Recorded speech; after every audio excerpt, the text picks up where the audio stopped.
Ladies and gentlemen, boys and girls, welcome along to the Australian Grand Prix in 2025. It is raining. It is raining very, very hard. The drivers are currently out on wet tyres making their way towards the grid. This race is going to be fantastic. We haven't had rain here in Australia since 2010. The strategies are going to be totally mixed up. We have no idea what is going to happen. And we have got so much action waiting for us today. Folks, if you haven't hit the like button already, please be sure to do so. This stream is going to be absolutely fantastic. It would really help out the channel if you guys could hit the like button. It boosts the channel so much, especially at the start of the season. And welcome along to Formula One in 2025. Yeah, so the rain is still falling. It is still pouring it down in Melbourne. And yeah, the drivers just making their way around the grid. We have a couple of drivers still in their grid positions. A couple of drivers doing laps around. I think Liam Lawson has just made his way back into the garage. They're going to be changing a couple of things on his car and then sending him back out. But folks, there's one thing that we do have to talk about is, of course, which of these teams have wet setups, which of these teams have dry setups. That's going to be one very important factor in who does well today, because if a team has a wet setup, they are going to be at a huge advantage, especially at Australia here. This circuit's got 4 DRS zones. The drivers typically run quite low downforce levels around here, and this weekend they are definitely going to have higher downforce levels, and we'll just have to wait and see if if McLaren have got those high downforce levels, because they looked very good in quali yesterday, but that might be because they have slightly lower downforce levels, sorry, than everyone else. And today, when the rain comes around and everything starts pouring it down, they start struggling. So we'll just have to wait and see what happens. But currently, Lawson and Behrman are in the pit lane. I think Behrman might actually be starting from the pits, but Lawson will definitely be making his way out towards the garage, out towards the circuit, as far as I can tell. Actually, no, apologies, folks. That's a mistake there. Lawson and Behrman both will be starting from the pit lane. Both will be making setup changes to their car to make sure they can have the most optimal race today. I mean, fair enough, Behrman was already in 20th position. Why not just start from the pit lane, make sure that your setup is totally set up for the wet, your ride height set up for the wet, everything is as perfect as can be. And the same thing for Lawson. Lawson's in 18th position. He's got a lot of ground to make up. It's going to be a tough first race for him at the Red Bull team. And let's wait and see what he can do. We've got 1,300 people tuned into live stream. Thank you everyone for tuning in. I've already disabled adverts, so hopefully you guys should not be getting any more adverts. And the weather is saying it's raining. Yeah, the weather is saying that it is it's raining fairly hard. Quite a lot of standing water all over the circuit. One thing to take into account, the drivers have driven around the circuit for a little bit now. A lot of drivers have done multiple laps to the grid, which means that a bit of the standing water here and there will have been cleared up, but apart from that, we still do have a solid chunk of standing water on the track. Yeah, the race starts in 26 minutes time, so 26 minutes time, and we'll be underway.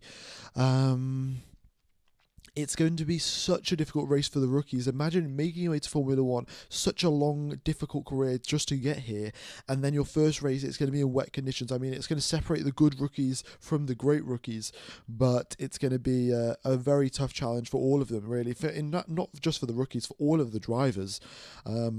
Honestly, I think my bets are on Max Verstappen just after he had a fantastic drive in Brazil. I don't know how you can bet against anyone else. Bet for anyone else, really, because Max Verstappen, just what a performance he had in Brazil. This circuit is going to be even harder than Brazil, most likely, because of all of the painted white lines. I've been saying this all weekend long, but this circuit is a street circuit. The circuit has got painted white lines everywhere for lane lines, for cycle lanes, and for giveaway lines and things like that.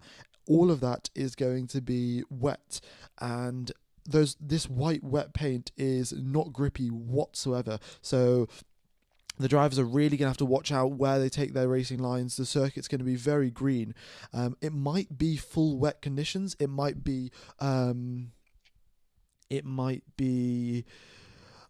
intermediate conditions. Still not 100% certain what it's going to be. The drivers did do their laps to the grid on intermediate tyres, on full wet tyres.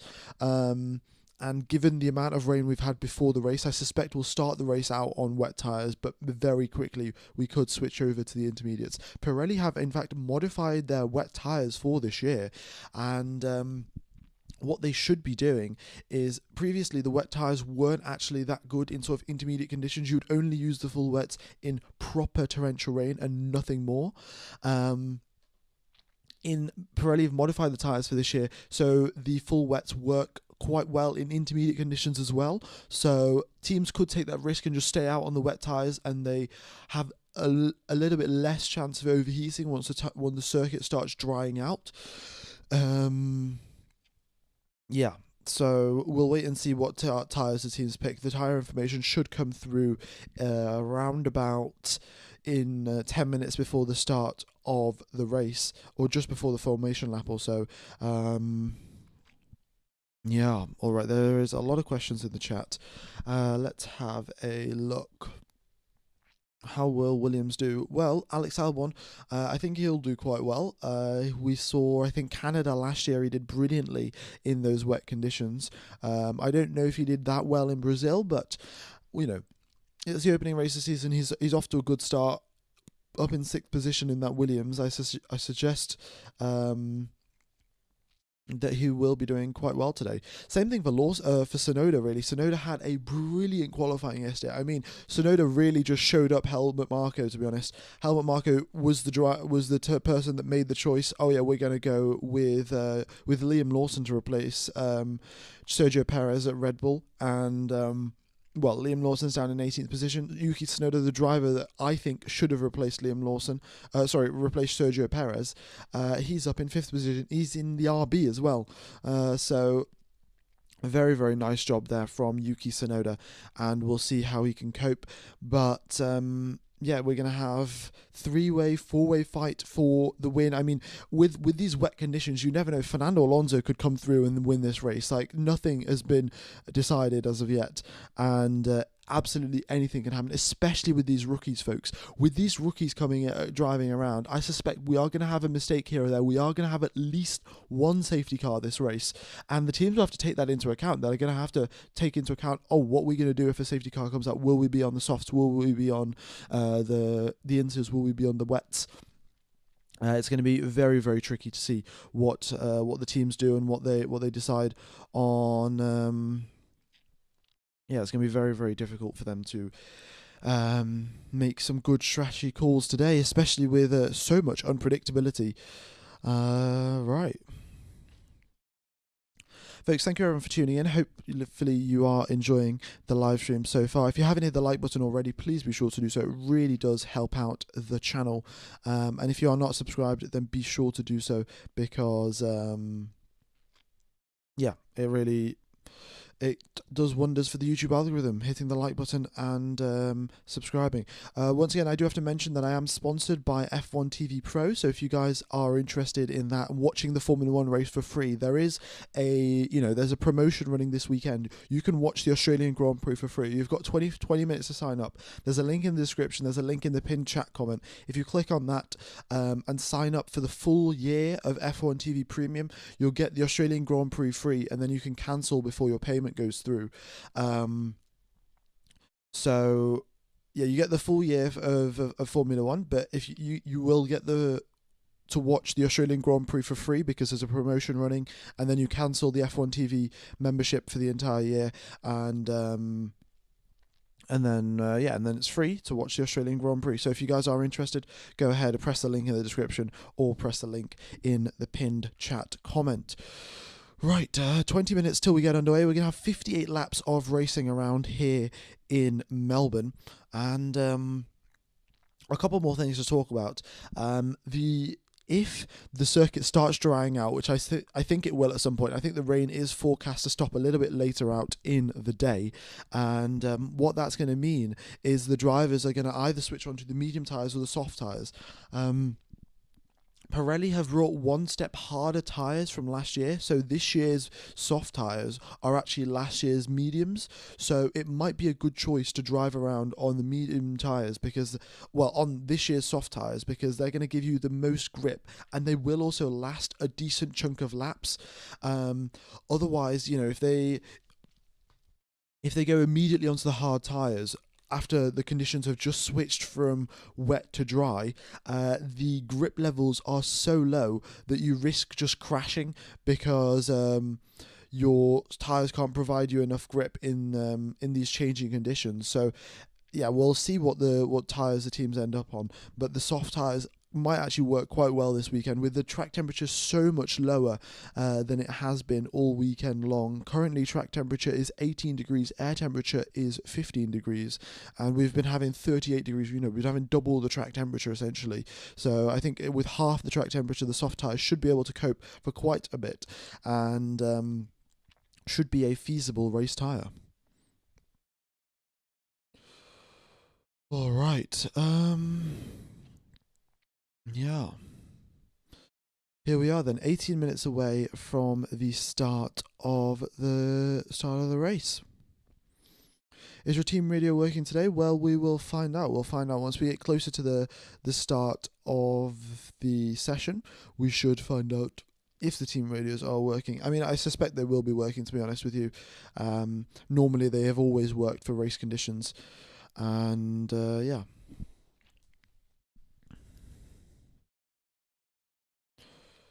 All right. What else have we got to talk about?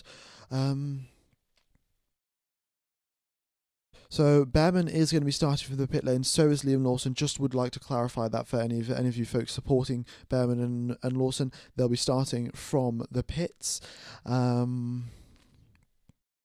Yeah, we're going to have the rookies driving around in wet conditions. That is going to be very tricky as well. Is it raining the whole race? The forecast says that it will be raining for at least half of the race. We'll wait and see if all of the race happens or not. Was the engine problem found for Lawson?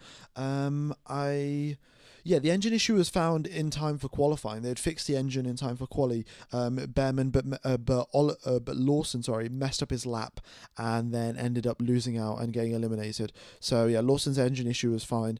Behrman's gearbox was replaced and everything, so he will be starting from the pit lane and with the new setup, and he should be fine as well. The weather right now, it is still raining. It's not raining as hard as it was earlier out in the day, but it is still wet. It is still raining. There's a lot of standing water on the circuit. All of the curbs are going to be super slippery. The painted white lines are just a slip and slide. And I can forecast guaranteed action. That is definitely on the menu, folks. Guaranteed action.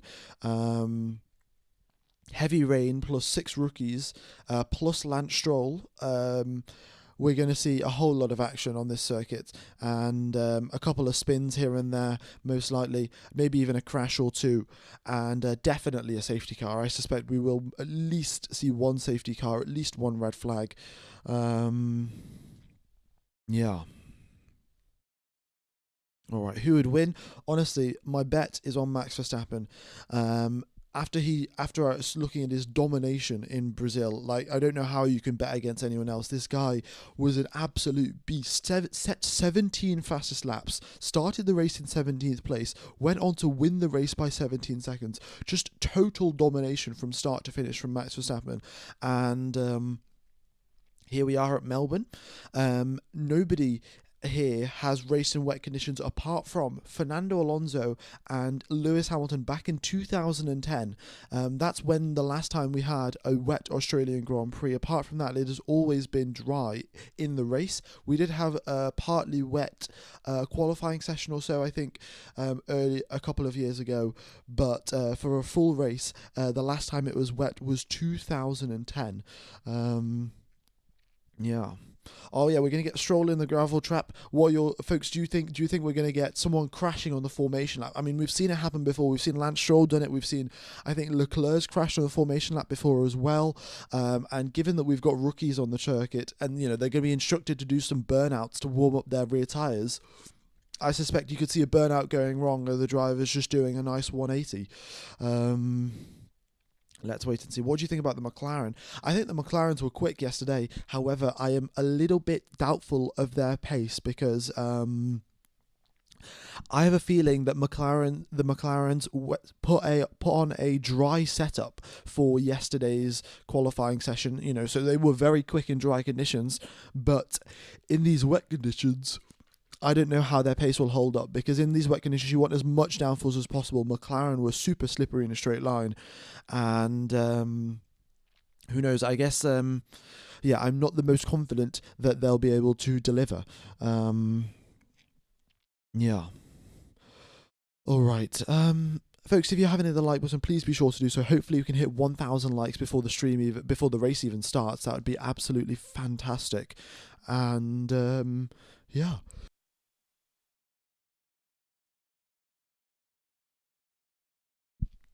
All right. We are now 13 minutes away from the start of the race. Firstly, of course, we will have the formation lap. The drivers will make their way around, and then we will go racing. It is going to be an exciting one. Very exciting indeed. Right, let me know what your predictions are. What do you think is going to happen? Are we going to get, how many safety cars are we going to have? How many red flags are we going to have? How many crashes are we going to have? And who's going to win this race? That are the 4 predictions that I'm asking for you guys. How much longer will it rain? In fact, I know someone that is at the Australian Grand Prix circuit, so I'm just going to ask them, is it still raining, and how much longer is it going to rain? Since they probably have the best forecast.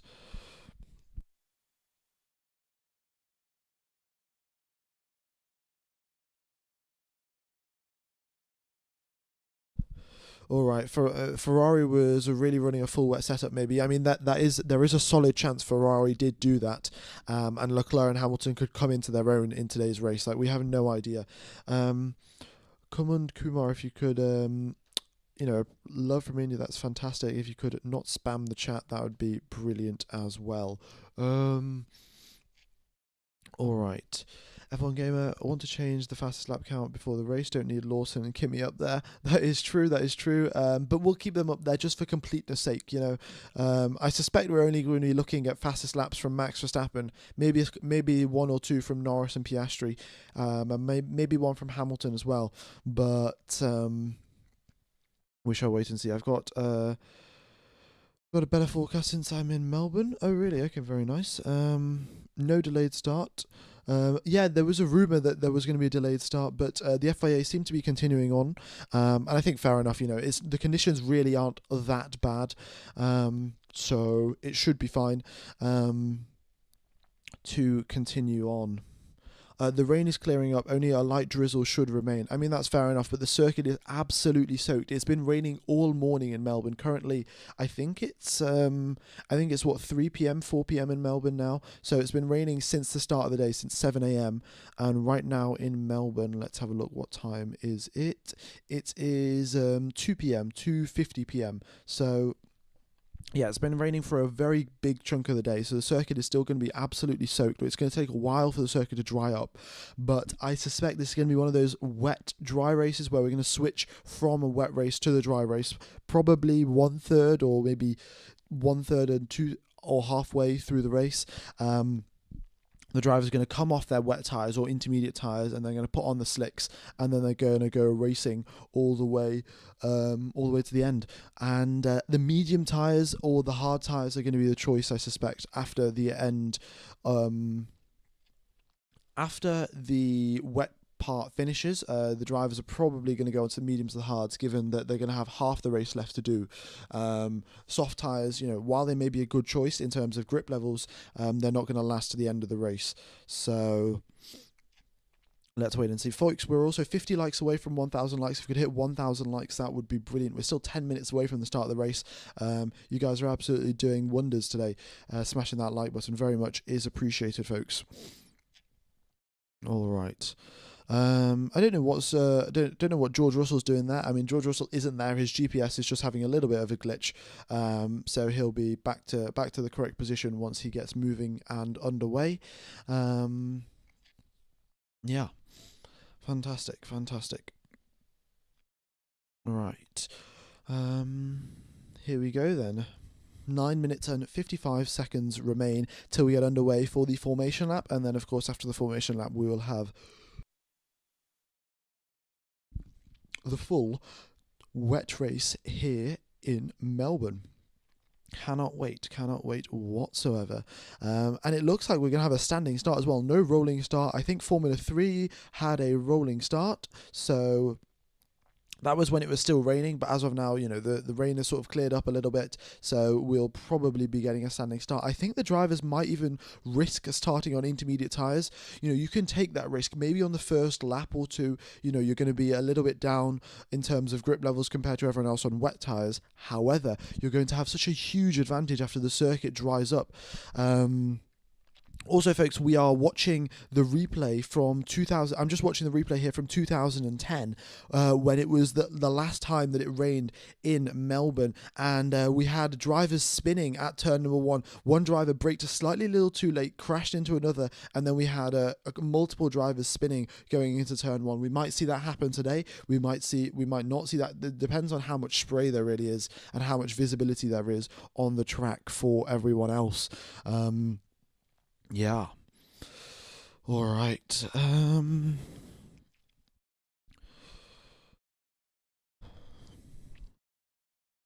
Lawson and Behrman, both of them will be starting from the pit lane. Both of them are modifying their setup to make sure that they're optimal for wet conditions. Since they're already going to be starting from the back of the track, they thought, right, we're gonna start from the pit lane. Behrman was going to replace his gearbox. Lawson was going to modify his setup, make sure everything was absolutely perfect. And yeah, also, folks, there are 8 minutes left. If you guys are interested in watching Formula One for free for this weekend, you can click the link in the description or click the link in the pinned chat comment. I'm sponsored by F1 TV, and there is a 7-day free trial running for F1 TV, so you'll be able to get the Australian Grand Prix and maybe even be able to get the Chinese Grand Prix as well if you sign up today for the full yearly membership of F1 TV Pro or F1 TV Premium. So you can sign up for the full yearly membership, and then you cancel your payment just before the Chinese Grand Prix or just after the Chinese Grand Prix, and then you get to watch the Australian Grand Prix and the Chinese Grand Prix for free. And then, of course, you don't have to pay any money because you cancel your subscription. So that is in the description for any of you guys that are interested. All right, so I will take you around the lap of the Melbourne Grand Prix circuit. Albert Park GP is the name of the circuit, I'm fairly certain. Or it's just called Albert Park, but of course we have got the main straight. Here we have. I'm not even going to tell you where the DRS zones are because we're probably not going to need them for a while. In fact, there's a DRS zone coming down this main straight. The drivers approach 300 and something kilometers an hour, but given that DRS is not going to be open, most likely we're not having any DRS. And then the drivers go through turn number 1 and turn number 2. It's a very tricky corner, especially in these wet conditions. If you lose a bit of rhythm in these in the first couple of corners, you lose a lot of lap time. So yeah, that is the drivers will have to be very careful there as they head towards turn number 3. The braking line. That's my phone giving off some notifications. Let me just put my phone on silent. All right, so as the drivers head towards turn number 3, the braking on the dry racing line is going to be super duper slippery, super duper difficult. So they're probably going to be braking on the inside line and then rotating their way around by crossing over the white lines, crossing over the dry racing line. Sorry. Turn number 4 is going to be a very difficult corner. We saw loads of drivers exceed track limits there yesterday, and it's even harder in wet conditions. Turn 5 is normally flat in dry conditions. It is definitely not flat in wet conditions, and it's going to be a huge challenge for the drivers to deal with this weekend. And I suspect we're going to see a crash at turn number 5 today, with the drivers going 2 wide, 3 wide, and then just misjudging how much the car will understeer and then crash into one another. Turn number 6 and 7, just another right-left chicane, and then the drivers carry all of their speed down to turn number 9 and turn number 10, the fastest corners on the circuit. They are so tricky. We saw Behrman crash there just in dry conditions. In wet conditions, it's going to be even more tricky. You touch the curb, you touch the white line, and your car's going to do a nice 360, which is going to be very difficult to deal with. And then of course you've got the final sector, turn number 11 and 12, two 90-degree corners. You got a lot of exit curb, but once again in these wet conditions you do not want to be touching the exit curb. Turn number 13, you've got grass on the exit there, so if you do mess up your braking, you're just going to slip and stride straight over the grass, straight into the barriers. And turn number 14, you've got a barrier on the exit, so once again another very tricky corner for the drivers to deal with. Currently the rain has stopped. It has rained so hard though this morning that it doesn't really matter. The circuit is absolutely soaked. The drivers will most likely be starting on intermediate tyres by the looks of it. But we could see a couple of wet tyres as well. We're 4 minutes away from the start of the session, folks. 4 minutes away. All right. Not the start of the session, the start of the formation lap. We'll have the formation lap in 4 minutes' time. Once the formation lap is complete, we will have the start of the race. Okie dokes.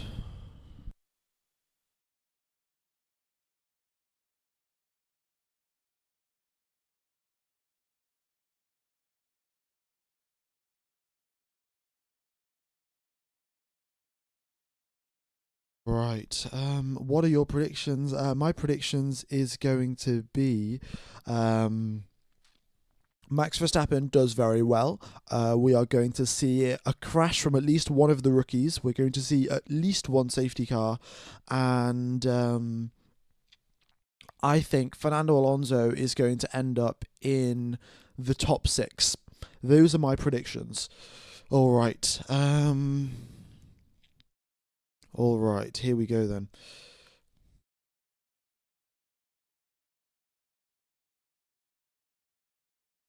Here we go then. Let me know what your predictions are.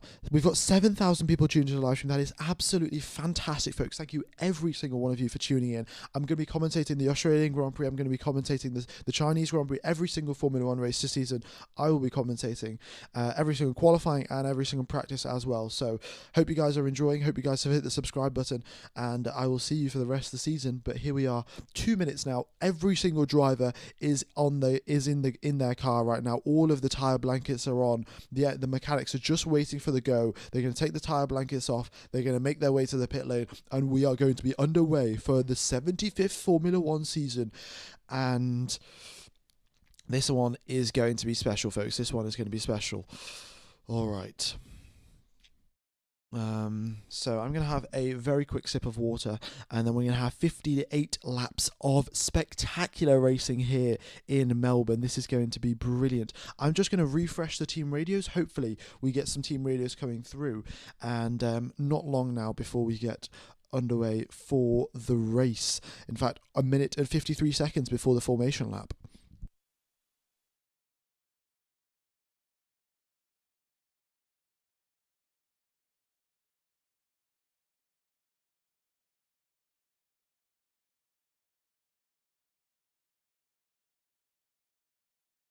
I'm just refreshing the data here, folks, just to make sure everything is as up to date as possible.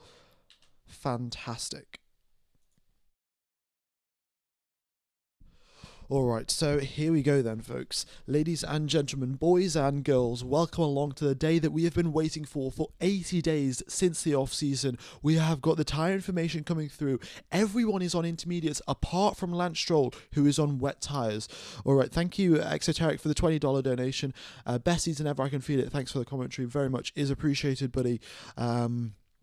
Here we go then. Here we go. Everyone's on inters apart from Stroll for on wet tyres as a precaution. You know, he is Lance Stroll after all. We don't want him ending up in a gravel trap. All right, this is it then. We are here in 2025, the 75th season of Formula One. The first race that we had in Formula One was in 1950 at Silverstone. Here we are 75 years later, halfway across the world, and we have got racing for round number 1 of Formula One here in Albert Park in Melbourne. We've got 9,000 people watching. All of the mechanics are just taking the tyre warmers off their driver's car now and making their way to the side of the grid. We'll have the formation lap starting in a matter of seconds. Here we go. All right. Ladies and gentlemen, this is going to be a fantastic Grand Prix. 58 laps of racing, and I cannot wait. So let's do the starting grid here. Starting right from the back, we have got the two Haas cars. Not the best start to the season for them. Oliver Behrman crashing in FP1 and in FP3, and then having gearbox issues in qualifying. He's got a new gearbox. He's got a new wet setup as well, and hopefully this can be a fresh beginning for Behrman's Formula One debut. Then we have Esteban Ocon, his first time in the Haas. We'll see how he can cope, and if the Haas car is having some drivability issues, as some people were talking about. The drivers are underway for the formation lap, and then we have got Liam Lawson. A bit of a bad qualifying yesterday, a mistake at turn number 14 cost him, and he got eliminated out of Q1. Hopefully he can make it through and gain a lot of position today. He's got a full wet setup as well. That's going to help him out. We've got Nico Hulkenberg starting in 17th position with the Sauber team. And Kimi Antonelli, a bad quali for him as well. The two rookies are going to have to try and make their way up the grid. 16th position there for Kimi Antonelli. And then we've got Bortoletto in... Hadjar's had a spin. Isaac Hadjar has had a spin. Oh my goodness me. You cannot make this stuff up, folks. Isaac Hadjar has spun at turn number 1, and the rest of the drivers are continuing onwards, but we're going to have a delayed start here because Isaac Hadjar, he's spun and he's into the barriers. Can he get the car restarted? That is the question.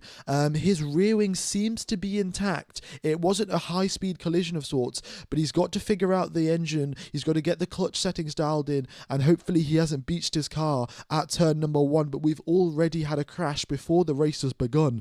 Hadjar just turns into turn number 1 and very slowly just gets onto the throttle, and the car just does an immediate 180 and into the barriers he goes. And this is what I'm saying, the wet conditions are super tricky. We're going to have a delayed start like we did in Brazil. The yellow flags are waving. Isaac Hadjar's rear wing is totally broken. He is not going to be taking part in this race. That rear wing is pointing the wrong direction, and the Isaac Hadjar's race is over before it has even began. Oh my goodness me. There's a crane already that's gone to pick up his race. We've got an aborted race start though, and everyone is just going to be lining up on the grid once again, and we're going to have a second formation lap taking place once Isaac Hadjar's car has been retrieved from turn number 1. We've got 12,000 people watching the live stream. Thank you everyone for tuning in. Hope you guys are enjoying the coverage, and be sure to hit the like button. It hugely helps out the channel. Thank you everyone for tuning in. And this is going to be a spectacular race, a spectacular season. Yeah, cannot wait.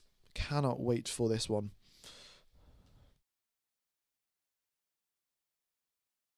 All right. Once again, aborted race start. So everyone lines up on the grid, and then they'll get another green light from... Lawson's back into the pit lane. In fact, Lawson was always in the pits, and so was Behrman. And also another thing, folks, because Isaac Hadjar has now crashed, everyone else gets moved up at 1 position. So Alonso's going to be starting the race from the 11th position grid slot, and everyone else is going to get moved up by 1 position, which is, nice and beneficial for them. Hadjar, unfortunately, not the best start to his career in Formula One, crashing immediately right out the gate. Chies is currently out the track. Let's see what Chies has got to say. Hi, I'm freezing cold and at a cold and windy track. Can't type because my fingers are numb, but the rain has eased. Lots of water pools on the track and still water on the grass. Fair enough. That does make sense. So, yeah. Isaac Hadjar's car is going to be removed, and we're going to have a aborted race start, folks. All right. Yeah. It is very slippery. There's lots of pools of water around the circuit, and if you go even ever like 1 or 2 millimeters onto the grass, you're going to have a nice little spin. We saw this happen.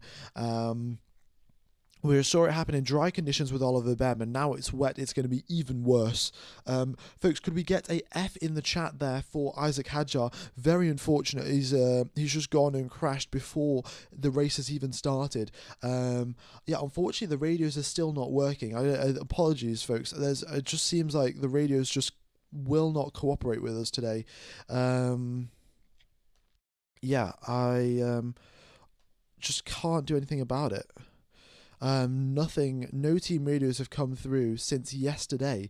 It is very unhelpful, to be honest with you. Yeah. All right, race starting is in 6 minutes. Yeah, we've just got we've got the message from race control. So I guess I could put that up on screen. Oh no, not 6 minutes. The race is going to be restarted in 10 minutes. Yeah. Is it 10 minutes? Yeah, the FIA have said 10 minutes, so I'm just going to put a timer up on the screen, folks. Yeah, no radio's being broadcast. I think this is the problem with the FIA. You know, the FIA were having that swearing issue, like, oh, nobody's allowed to swear because we're all 2-year-olds and nobody likes listening to swear words. I think that's the same thing that has happened, and that's causing the team radios just to not show up. Like, they're just banning the team radios outright because whoever, you know, the leader of the FIA, Mohammed Ben Suleiman, doesn't like swearing for whatever reason. Sir Reek Kumar, thank you for joining the channel, member. Very much is appreciated, and yeah, I hope you're enjoying the coverage, buddy. Hope you are enjoying the coverage. Is Isaac Hadjar fine? Isaac Hadjar is totally fine. It was a very, very low speed crash. However, you know, it was a very low speed crash, but it was low. It was still high speed enough to damage his rear wing, and he will not be taking part in this race. All right. And because of this aborted race start, Stroll has been allowed to switch his tyres from wet tyres to intermediate tyres. So I think that's fair enough, really. Aborted race start, you're allowed to switch tyres, and Stroll will be making an appearance on the intermediate tyres. Sorry, nobody will be starting the race on the full wets. All right. Here we go then, folks. I think they did take out the radios just because of the swearing. It is very unfortunate. All right. Oh, folks, we're getting to nearly 2,000 likes and the race still hasn't begun. I mean, this is approaching on a record for the channel here. So, yeah, if you haven't hit the like button, be sure to do so. It would very much help out. But here we are, 7 minutes away from the start of the race. We've had an aborted formation lap because of Isaac Hadjar crashing at turn number 1. But not long now before we get underway for the second time here in Melbourne. All right. What else have we? Is it still raining? No, the rain has eased up. Very minimal rain. If it is raining, it's going to be the lightest rain that you've ever seen. Isaac Hadjar's got his head in his hands. He's got his helmet still on. He doesn't want to look. He doesn't want to talk to anyone. Doesn't want to look at any of the cameras. But clearly is not happy with himself after crashing on. After crashing on his first Formula One debut before the race has even started. I don't know if a rookie has ever done that before. I mean, we've seen a lot of interesting things from rookies, to be honest. But yeah. Well, ladies and gentlemen, this is another bonus for you. If you guys haven't got F1 TV Premium, it is you'll be able to watch the Australian Grand Prix race totally for free if you sign up and get F1 TV Premium for if you get it for the entire year and then cancel your membership before the Chinese Grand Prix. You will be able to watch the entire Australian Grand Prix for free. So I would really recommend it. We've got 6 minutes now. That'll be enough time to get everything signed up and done correctly. So if you guys are interested, go ahead, click that link in the description, click the link in the pinned chat comment, and you'll be able to watch this full spectacle of a Formula One race in 4K, and it will be absolutely brilliant. All right. How do you expect Max getting P1 considering how the track is wet? Yeah, I suspect Max to get P1 in these wet conditions. However, will he be able to hold on to it? The McLaren looked absolutely dominant yesterday. They were 3 tenths, 4 tenths quicker than the Red Bull in dry conditions. So in the wet conditions, I think Max Verstappen will have the advantage purely due to his skill in wet conditions, and also I think Red Bull have a slightly higher downforce setup than the McLarens do, which should give Max Verstappen an advantage there. So Max Verstappen should do well in the wet conditions. However, once it eventually dries up, because there isn't too much heavy rain forecast on the radar, and I suspect we'll be getting some dry racing lines forming very, very soon. And once that happens, the question is, will Max Verstappen be able to hang on to that race lead that he could get in these wet conditions? Because yeah, the McLarens look very racy, they look very quick. Their race pace in the Bahrain preseason test was looking fantastic. However, Red Bull did bring 15 upgrades, so it's 15. That is 5 upgrades for the Red Bull between preseason testing and the Australian Grand Prix. Huge set of upgrades. So maybe Red Bull's race pace is not so bad as well. We'll just have to wait and see. 4 minutes now till we get underway for the formation laps, ladies and gentlemen. 4 minutes. Yeah, let me know what your predictions are. Will we see another spin before the race starts? That would be absolutely ridiculous if that happens. But the weather radar is showing just patches of blue here and there. Blue means light rain. There is no yellow, there is no green. There is just the lightest rain possible and very small patches of it here and there. So I suspect we're not going to be seeing too much intense rain for the rest of the day. We could see it later on, but right now the weather radar is not saying any intense rain. All right. 3 minutes and 30 seconds remain till we get underway for the formation lap, round number 2, Electric Boogaloo. Here we go then.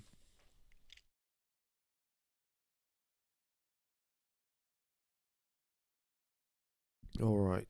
Don't jinx it. Hopefully not.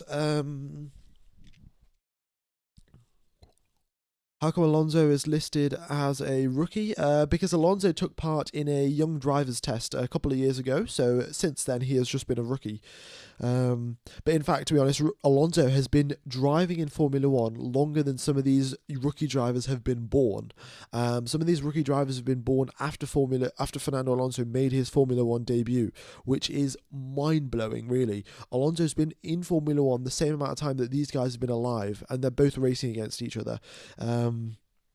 Firstly, a testament to how long Alonso's been racing in Formula 1. He's 43 years old, still going strong. He's going to be 44 next year. Adrian Newey is cooking up a car for him in 2026. It is going to be a brilliant race for Adrian, a brilliant season, for Fernando Alonso when Adrian Newey comes in and designs his car. And then all of the rookies, of course, they have progressed through karting, Formula 3, Formula 2 at staggering rates and made their way to Formula 1 before they're even 18 or 19. All right, Chies is our person on the circuit, and Chies is saying no rain anymore, only a drizzle if it does, but a prediction for a cold and windy. At F1 Gamer, keep an eye out for turns 6, 8 and 10 crosswind. Fair enough, thank you very much for the information. Yeah, it is quite windy actually, 11.2 kilometers an hour. The drivers haven't had to deal with any sort of intense wind all weekend long. The wind has been super low intensity for the entire weekend, and now the wind has just picked up, so that is going to be very, very critical. And what corners is it? Turn 6, turn 8, and turn 10 crosswinds. Crosswinds at turn 10 are going to be very tricky to deal with. But we shall wait and see. Turn number 6 as well, another tricky corner. We saw George Russell crash there last year. It's going to be a hard one to manage. We've got 15,000 people tuning into the live stream. Thank you everyone for tuning in. I'm going to refresh the radios. Hopefully the radios come through, but it seems like the FIA's swear ban has carried its way over to the radio, and we're not going to be able to listen to any team radios this weekend. Very, very unfortunate, but you've got the FIA to blame there. Yeah, let me just give a quick refresh to the radios. I'll be back in just a second.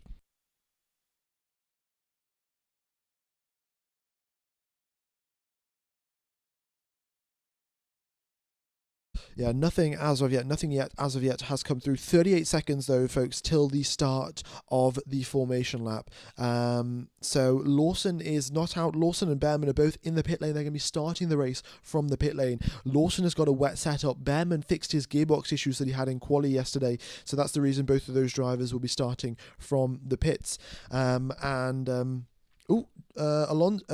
car is that? Is that Lando Norris's car rolling backwards? The mechanics just, stopped touching the car, and Lando's car just started rolling backwards. That is a little odd, but everything seems to be fine as of now. We've got 1, 2, 3, a couple of lights turning on, and then we'll have the formation lap underway in no time. So let me just get rid of the countdown timer. Folks, I'm going to have a quick sip of water, otherwise my throat is going to start hurting. But we have got a green light at the starting grid, and the drivers are once again underway for the formation lap of the Australian Grand Prix.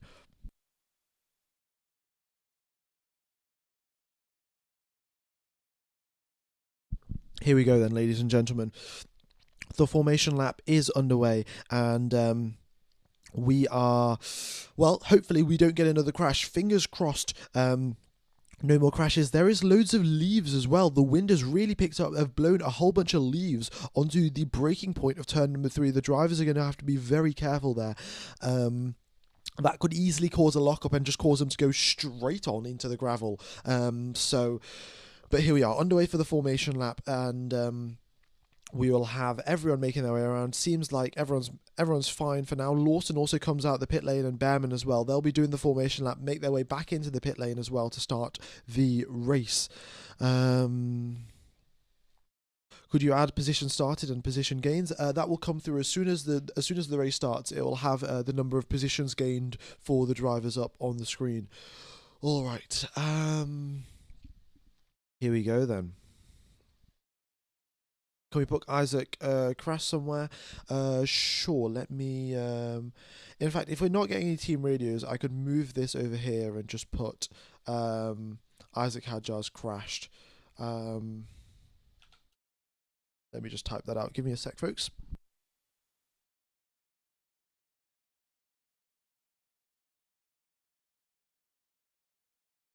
Oh, okay. I guess I can't put it there because the F1 TV advert plays there occasionally. There we go. But yes, so key information here, ladies and gentlemen. We have got 58 laps of racing here. We're going to have 57 laps, after this aborted race start. So 57 laps of racing here at the Albert Park circuit. The teams will have underfueled the cars. They know that they're not going to need that much engine mode driving around in wet conditions. And Lando Norris makes his way to the starting grid, and here we go. Ladies and gentlemen, boys and girls, we have been waiting all off-season for this. The first race of the season. We have got wet conditions here in Melbourne, and we are in for an absolutely spectacular first race of the season. A season that is going to be the closest season Formula One has seen in about 10 years of racing. We are getting... very, very close to the start here. Lando Norris and Oscar Piastri lined up in their grid positions. Max Verstappen pointed his car already poised to overtake them before the race has even begun, and now we've got the final couple of drivers making their way around the final corner, and we have got the last car approaching the grid very, very shortly. The final couple of burnouts for everyone. The safety car and the medical car already raring to go. I suspect the safety car is definitely going to be used. Ladies and gentlemen, if you haven't hit the like button, please be sure to do so. We are very short. We're about to hit 3,000 likes, and the race hasn't even begun. I'm going to set that like target up to 6,000 likes for the end of this race. Let's wait and see if we can hit that. But all of the drivers have lined up on their grid positions. The green flag is waving. We have got 1, 2, 3, 4, 5 lights, and we have got lights out, and away we go. A great race start here for Max Verstappen, and he's already looking to make up places. He's trying to go round the outside of Lando Norris, Piastri on the inside, and Verstappen stays in third place. Piastri slipping and sliding, and everyone makes it through. Not a single crash going through turn number 1 and 2. We're on board here with Max Verstappen. He's already ahead of Piastri. Great start for him. And look at that, Charles Leclerc's up 1 place as well. Fantastic, fantastic race start for him. And Here we go, underway. Lando Norris is holding a nice lead ahead of Max Verstappen. There are so much spray for the drivers at the back, but everyone now single file, driving their way through turn number 5 and 6 for the first time in wet conditions. They have no idea how much grip they have, and everyone is slowly just exploring, but Lando Norris is pulling away. Look at that gap, 1.2 seconds already. This is looking fantastic. Oh, Jack Doohan's crash. Jack Doohan has had a crash as he makes his way through turn number 5. And there's the safety car is going to be deployed. He's stopped in the middle of the circuit. Yellow flag's out. Safety car is out. And the race has been neutralised. Jack Doohan is okay, but his car is damaged. And that is rookie number 2, ladies and gentlemen, that has crashed the car. Rookie number 2. We've got 19,000 people watching the live stream. Thank you, everyone, for tuning in. We're going to have the safety car restart very, very soon. Jack Doohan's car is in prime position to be picked up by a crane. But yeah, he stopped right on the side of the circuit, which is right in the middle of the circuit. Sorry, I don't know how his crash has even happened. I don't know who he crashed up against or if he went into the barrier and bounced off. But Verstappen up into second place. Piastri lost a position off the race start. Leclerc up 2 places. A brilliant race start for him. That is fantastic. And the Ferraris are back by the looks of it. Seems like they did have a wet setup on, and Charles Leclerc has had a great race start from that. All right, Lawson in 17th place. Doohan is out of this race, and we'll wait and see how long this safety car goes on. But my bingo card is going quite well. Max Verstappen does well in the race start. We've had a rookie crash, and we've had a safety car deployed. Right, so just watching on board here with Jack Doohan, he's making his way through turn number 5 and turn number 6, and the car just snaps. There's nothing he can do. He just gets onto the throttle ever so slightly. I think he hits a puddle or something, and the car snaps, he goes into the barriers, and it just goes from underneath him. Like, it is very, very unfortunate. Jack Doohan's father, Mick Doohan, is watching onwards. He's looking at, oh no, Carlos Sainz has crashed under the safety car. What has gone on here? He's okay, but Sainz, at his first race for Williams, has crashed. This is absolutely treacherous conditions, and this is what I'm saying. The painted white lines on the circuit are so slippery. Jack Doohan crashed seemingly out of nowhere. Max and Carlos Sainz has seemingly crashed out of nowhere as well. Just watching this replay, he's going through turn number 14, the final corner of the circuit, and nothing, just nothing. No throttle, no burnouts, no warming up his tires. He's just driving normally, and the car just spins out from underneath him. Such tricky conditions here, and yeah, I think he touched a white line somewhere, and the car went straight into the barriers. Oh my god, we haven't even had a full racing lap, and we have had how many drivers crash? We've had 3 drivers crash, and not a single full lap of racing has even been taken place. Oh my god. Albert Park is fun, I can tell you that for certain. But the Williams mechanics not happy. You know, they've just had Logan Sargent's left the team. They were promised less crashes this year, and then what's gone and happened? Look, Carlos Sainz had crashed before even finishing 1 full lap of racing. Oh my goodness me, what a race start this has been. All right, we've got 20,000 people tuning into the live stream. Folks, thank you everyone for tuning in. If you haven't hit the like button, please be sure to do so. It really helps out the channel. If you've not subscribed, be sure to do that as well. I'll be commentating every single Formula 1 race this season, and I hope that every single Grand Prix is exciting as this one. This one is going to be absolutely brilliant. We've currently got 20,000 people watching, which puts us at the biggest YouTube live stream for Formula 1 that is... currently the biggest Formula 1 live stream on YouTube, which is fantastic. All of the drivers now, they'll be driving through the pit lane because Carlos Sainz has crashed on the main entryway of the circuit. So as a safety precaution, everyone's driving through the pits. That means their tyre history is going to be incorrect. Nobody's actually coming into the pit lane. Everyone's just getting their tyres. Everyone's just driving through. Just would like to clarify that. Brilliant. All right. While we are under safety car conditions, I would once again just like to point out to you folks, if you guys do want to watch this full race, this full spectacle in 4K for free, there's a link in the description. There's a current promotion running for F1 TV. You just click the link, sign up for the full year, and then as long as you cancel after the Australian Grand Prix, you'll get your money back. No questions asked, and you get to watch the Australian Grand Prix for free. So go ahead and check that out if you are interested. there's what's not to love. You sign up for the full year, you watch the Australian Grand Prix for free, you cancel it, no money lost, and you get to watch the Australian Grand Prix in 4K. This absolutely spectacular race, and we're on lap number 3? 3 drivers have crashed, we're on lap number 3. Are we going to have, 57 drivers crashed by the end of the race? Don't think so. But, actually, folks, who do you think is the next driver to crash? Will it be Lance Stroll? Will it be Gabriel Bortoleto? Will it be someone else? Let's wait and see. There's a recovery vehicle already at turn number 14. So Carlos Sainz's car will be getting picked up very, very soon. All of the debris will be getting picked up very, very soon as well. Yeah, let's wait and see. Will it be Stroll, Lawson, Kimi? Yeah, I mean, any of the rookies, honestly. There is a pretty high, I mean, not even the rookies. Carlos Sainz crashed, So, what is going on here? Yeah, I mean, this is interesting. We're watching Max Verstappen's replay here, and Verstappen being very careful. He's being very careful about crossing over those white lines. He can see where they are. And, oh yeah, Doohan. In fact, Doohan was on a white line. Oh my God, that's what it was, ladies and gentlemen. I think there was a cycle lane or something, and Jack Doohan's rear tyre was on that cycle lane, and the car just spun out from underneath him because, genuinely, the smallest of margins, and if your rear tyre is driving over a cycle lane, you have 50% less grip on that tyre, and you're just going to spin out. So the drivers are being extremely careful. You have to feel for Jack Doohan. His first ever Formula One race. Carlos Sainz has made the similar mistake. Isaac Hadjar did the same thing as well. Yeah, genuinely, there was a cycle lane on the racetrack because, of course, these are normal roads for everyday people to use. There was a cycle lane. He touched it, and the car lost grip and spun into the barriers. All right. Drivers still driving through the safety car. Sorry, still driving behind the safety car. They're still driving through the pit lane. We will have the recovery vehicle has been. The recovery vehicle has been put out before turn number 6. There are 2 recovery vehicles currently on the track. One for picking up Jack Doohan's car, the other for picking up Carlos Sainz's.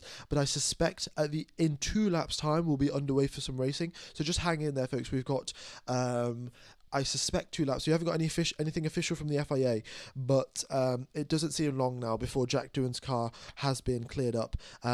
They've already got the lorry there. They've just got to attach the mounting point to the halo, and he'll be underway very, very soon. We're watching on board here with Lewis Hamilton, and he was kind of just boxed in on the race start. Didn't have many places to go. Charles Leclerc sort of squeezed him out, but not really. And then Hamilton ended up, what was that? Losing a place? Did Hamilton? Oh no, Hamilton stayed in position. Oh no, yeah, Hamilton stayed in position. All right. Here we go then, ladies and gentlemen. Oh, we've hit our sub goal. We've got hit 126k. That is fantastic, folks. Thank you everyone for tuning in and hitting the subscribe button. I wasn't actually expecting to hit 126k today. We hit 125k yesterday, but I guess we can go to 127k. Why not? Yeah, thank you everyone for tuning in. Thank you everyone for subscribing. This is very much appreciated. All right. Yeah, oh, they've come over the radio here to Antonelli. From the replay, it looks like Doohan lost it on the straight just by putting his wheel on the white line. And then Antonelli's come over and said, yeah, I almost did the same. They are so slippery. So this is the thing. The white line's super slippery. And given that it's a street circuit, there are white lines everywhere. And the drivers are have got to be very, very careful. Eyes peeled, maximum focus, maximum attention. The recovery car has picked up Carlos Sainz's vehicle now. So now the safety car is going to drive through the pit lane, and then the recovery vehicle is going to go through the pit lane on this lap. So the safety car is going to make its way around the remaining part of the lap. The recovery vehicle is going to drive into the pit lane, deposit Sainz's car into the Williams garage, and then we should be underway on the next lap. We should be underway, but I cannot guarantee that. Yeah. Oh yeah, Nico Hulkenberg had a fantastic race start. I mean, there's been 3 drivers ahead of him that have DNF'd, but still he's up 5 places, so 2 places gained really for Nico Hulkenberg. Brilliant start to the race from him, up into 12th place. And I predicted that Fernando Alonso is going to end up in the top 6. If we end up at this rate of driver crashing, I think Alonso might actually end up in the top 6, maybe even on the podium. Wait, someone switched tyres here.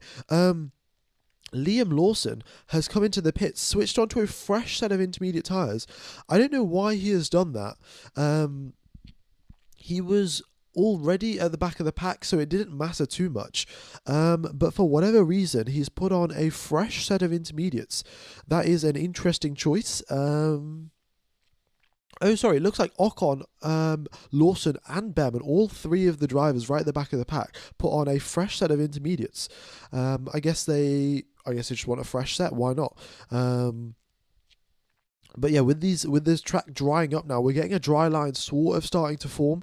You might as well have fresh inters and just have the most grip possible, because you're not going to be needing another set of inters most likely. The weather radar isn't showing too much more rain, so the circuit will slowly but surely start drying up. I don't think the sun's coming out for a while, and then the intermediate tyres will stop being used, and we'll start switching on to the mediums and the hards, which will be very exciting to say the least. All right.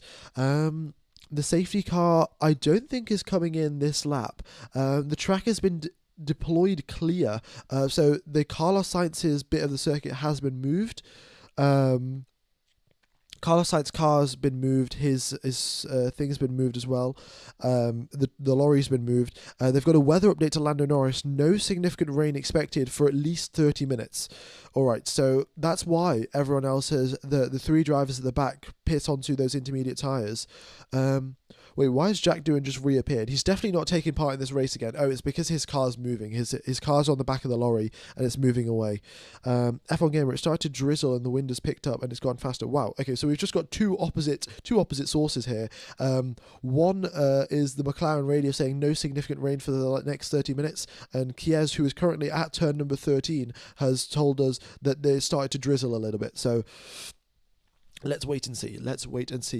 Currently, I can see the radios on my screen, folks. I'm watching Sky Sports, of course, because I'm in the UK. But I'll try and refresh the radios.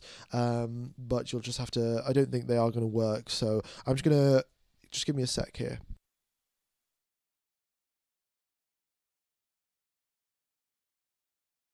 All right. Yeah. Unfortunately, by the looks of it, no team radios.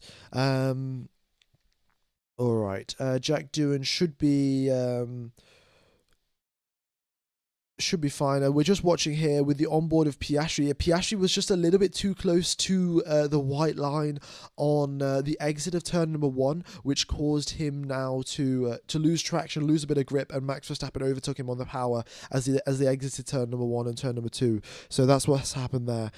Jack Doohan is not back. Jack Doohan is on the back of a lorry, but I think just because his GPS is moving, the system seems to think that he's taking part in the race.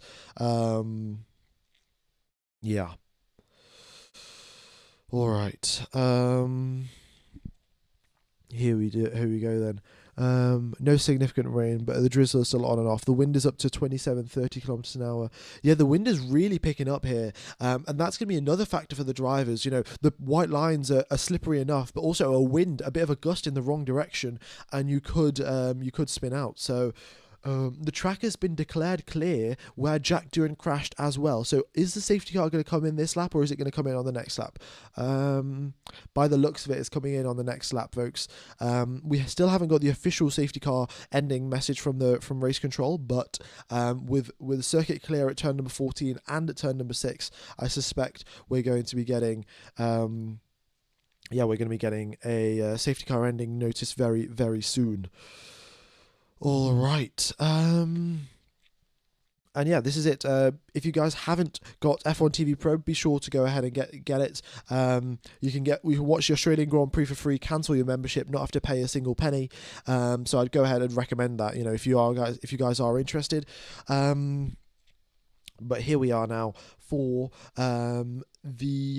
lap number 7. Here we are in the Australian Grand Prix at Albert Park. The rain has brought about a whole load of chaos. Safety car is in this lap as expected. Here we go, ladies and gentlemen. We are going to get the driver. The driver of the day currently is Bert Maitlander. He's done a solid job driving that safety car around. All of the drivers now weaving left, right, left, right, left, right, warming those brakes up as well, getting those brakes up to temperature. Because of course, these Formula One brakes, they're designed to only work from 400 degrees and upwards. If they get too cold, they're not going to work optimally. So all of the drivers weaving around left, right, getting those brakes up to temperature, getting the rear tires up to temperature. And Max Verstappen now ominously, he's going to be weaving around in Lando Norris's mirrors, and we shall wait and see what happens. All right. Let's wait and see what's going to happen here. Lando Norris is right up against the back of that safety car, and Max Verstappen is positioning his car just to the side of Lando Norris, so Norris can see him in his mirrors, intimidate him a little bit as we go for the race restart here. Safety car leads its way. Safety car makes its way towards. Apologies here, folks, for the data lagging a little bit. I think the safety car though is making its way now towards the pit lane, and Lando Norris is about to do the race restart. Here we go. The yellow flags are still out. Green flag is out. Safety cars back into the pits, and we are underway for some racing. Lando Norris gets onto the power. Max Verstappen taking a different line out of turn number 14. Can he beat him going down into turn number 1? All right. Lando Norris leads the way. Max Verstappen right in his mirrors. And we've got Oscar Piastri back in third. George Russell in fourth position. Charles Leclerc in fifth after a great race start. And then Tsunoda in sixth. Albon in seventh with his teammate crashed out of this race. Here we go. The first full lap of racing. Are we going to get a full lap of racing without a driver crashing? Let's wait and see. The drivers make their way through turn number 3 and turn number 4, doing their absolute best to avoid the white lines. But turn number 5, not flat whatsoever. The drivers having to lift a little bit as they make their way through there. It's a very tricky corner indeed. And the drivers now avoiding the spot where Doohan was driving when he crashed. Lando Norris leads the way. That gap, though, only 0.7 of a second, and the gap behind Verstappen only half a second. Oscar Piastri is keeping him within an arm's reach. Weather update, there is light drizzle here and there, but no significant amount of rain whatsoever. All right, here they are now making their way. Oh, Piastri's right on the back here of Max Verstappen as they go towards turn number 12. Is Piastri going to get close enough to send a move down the inside? No, he's not. He's a little bit too far back. But Max Verstappen isn't able to, by the looks of it, isn't able to catch up to Lando Norris here. That gap is extended out to 1 full second. The McLarens are absolutely ridiculously good in the final sector. Somehow, yesterday, they pulled out 0.4 of a second just in the final sector alone. And, Max Verstappen's going to have a tough time keeping up with his McLarens once it dries up. So let's wait and see what he can do. All right. Here we go then. Apologies for the lag, folks, but it's just there are so many people watching this coverage with all of this data. The servers are just lagging a little bit. Right. We have got Lando Norris leading the way, though. In fact, folks, I think I might just give the data a quick refresh to stop all of this lagging going on. So the screen's going to go black for just a second here, and then the screen's going to go black for. Actually, the data seems to have sorted itself out, so we're gonna continue on. I'm not going to give it a refresh. Our fastest lap of the race there from Lando Norris, but Max Verstappen, look at that, he's 0.3 of a second back as he goes into turn number 11, sorry. Brilliant job there from Max Verstappen. Let me update this fastest lap counter. I feel like I'm going to have my work cut out for me here. Changing the fastest lap every single lap as the circuit gets faster and faster. Max Verstappen, though, purple in the first sector, purple in the second sector, getting ready to mount a challenge on Lando Norris. All right, I am going to give the data a refresh. It's lagging a little bit too much here. Apply. Right, there we go. 1, 2, 3, 4, 5, and we should get a refresh of the data. Oh, live timing is not available. Let me give that another quick refresh. Oh my god, everything is lagging so badly. Folks, I'm going to continue on with the commentary. But Max Verstappen is chasing Lando Norris down as he heads towards turn number 3. Still a little bit too far back to get to gain a position here. Oh, give me a second here. Let me totally just fix this. Let me fix all of this live timing. All right, that's my wallpaper there on the back. We're getting an update to the system halfway through the race. That's what's causing all of these issues. The system is updating halfway through the race. Hopefully this this continues on. All right, let's continue on with the race. I'll continue on with the race commentary. We've got the track map here. Oh, there we go. Actually, we've got the race back. Race is back, ladies and gentlemen.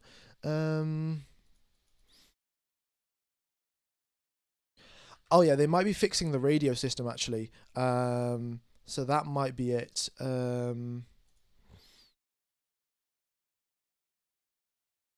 Give me a second. Apologies for all of the technical issues today. I think the FIA have updated their systems for the new season, and that's what's causing all of this stuff.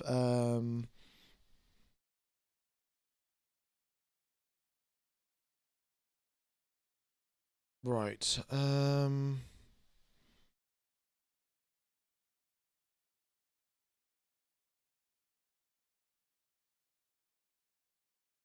Here we go then. Lando Norris, fastest lap of the race. Max Verstappen actually dropping away from the back of Lando Norris. Not looking good here for Max Verstappen.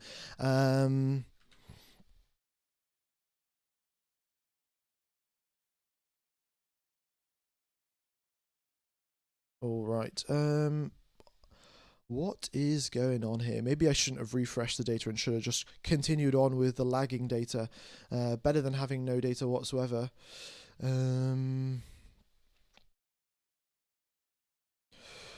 Yeah, I think Max is backing off a little bit here because he is. Yeah, Max is backing off. I think he's just trying to maintain a bit of tyre temperature here as he's currently in second place. I mean, I'm sure once the circuit starts drying up, he's actually driving all over the circuit trying to get his tyres wet, to be honest, because there is a lack of there's a lack of water now on the circuit, and the tires are warming up a little bit too much. Soon enough, they are going to have to switch onto the intermediate tires, onto the dry tires. Sorry, but the issues with switching onto the dry tires right now is that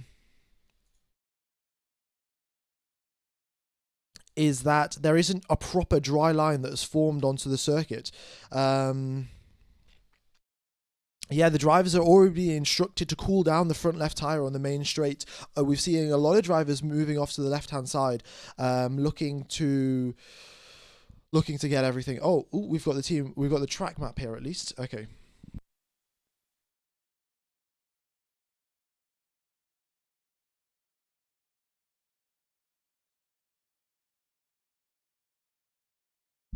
All right, I think we should get the data back now in 30 seconds. I'm just gonna hang in there. Hopefully the data reappears. But apologies for all of the delays and all of the issues. Here we go, folks. We are finally back. Thank you everyone for tuning in and sticking through the delays. Apologies for that. But yeah, we've finally now got all of the data back and everything is working as expected. Here we go then. Oscar Piastri. Look at that. Fastest lap of the race here from Oscar Piastri. This is looking brilliant. DRS has been enabled. The circuit is drying up at a ridiculous rate, and DRS has even been enabled here. It might be a little risky to use DRS, but the FIA deems it to be safe, so let's wait and see what happens. Piastri, in fact, he'll have DRS on Max Verstappen very, very soon if he's not careful. So let's wait and see what happens. All right. Oh, let me switch this over to the race ones. There we go. Race. Brilliant. Fastest lap of the race there from Oscar Piastri. And he's also got DRS here on Max Verstappen. So let's wait and see what he can do. Carlos Sainz crashed at the start of this race. So did Isaac Hadjar. And so did Jack Doohan. We've got Liam Lawson fighting with the Haas cars, not looking good for him. Kimi Antonelli trying to mount a challenge on Nico Hülkenberg. Hamilton trying to overtake Alex Albon. And Oscar Piastri is trying to overtake Max Verstappen. All right.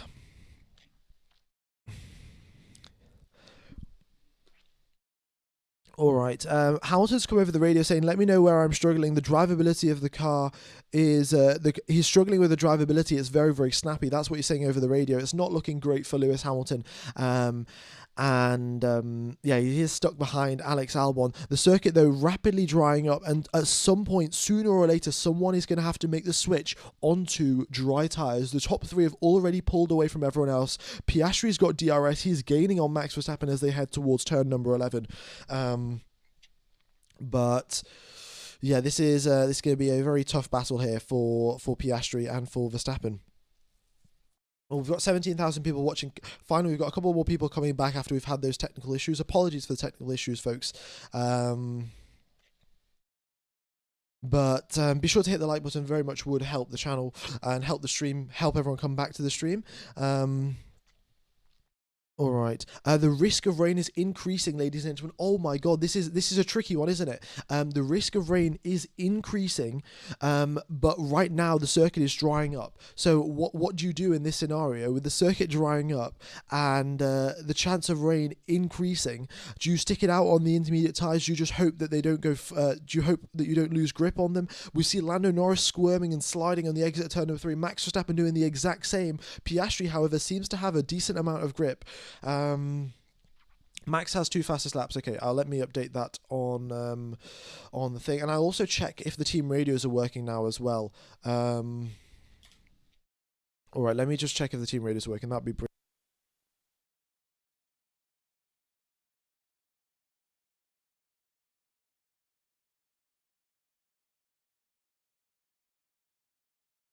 All right, maybe we'll get some team radios coming through very shortly as well. But Lando Norris is leading the way, and Max Verstappen is within DRS range of Lando Norris. He's picked up the pace as well, and we have got a 3-way fight for the lead of this race. Here we go.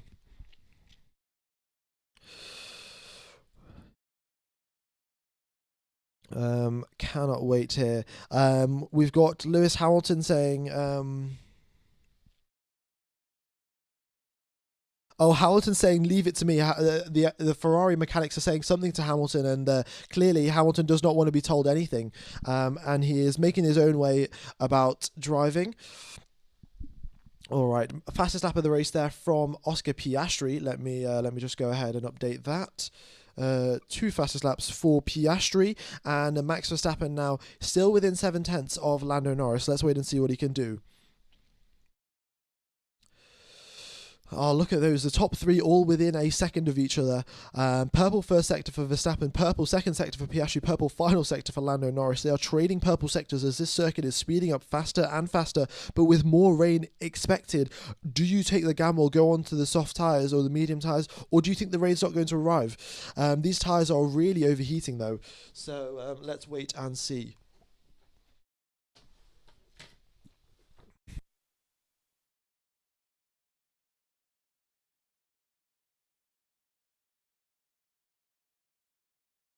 All right. Here we go then. Once again, Verstappen within DRS. He's gaining towards turn number 12, but still a little bit too far back to make any sort of concrete move. But look at this, ladies and gentlemen. There is a huge dry racing line forming on the circuit. The track is getting drier and drier. And with this rain that is not arriving, these intermediate tyres are heating up at a rate of knots, and they are gonna start overheating very, very quickly. They're gonna start tearing themselves to shreds very quick. And then when the next piece of rain does eventually arrive, you're not gonna have any tread, you're not gonna have any grip to actually drive around, and you're gonna have to come into the pits anyway. In fact, Chies has just come in. Proper rain is back. Rain is confirmed. Well, there we go. The rain that was expected to arrive has finally arrived, and the drivers will breathe a sigh of relief because their tyres were very much on the brink of overheating. All right. Here we go then. The gap is extended out to over a second here. Lando Norris starting pulling away. The sprays, obviously, I'm sure, started to pick up as well with the rain increasing, and Max Verstappen will look to chase Lando Norris back down again. All right. Here we go. I'm going to have a quick sip of water. Let me be back in a sec.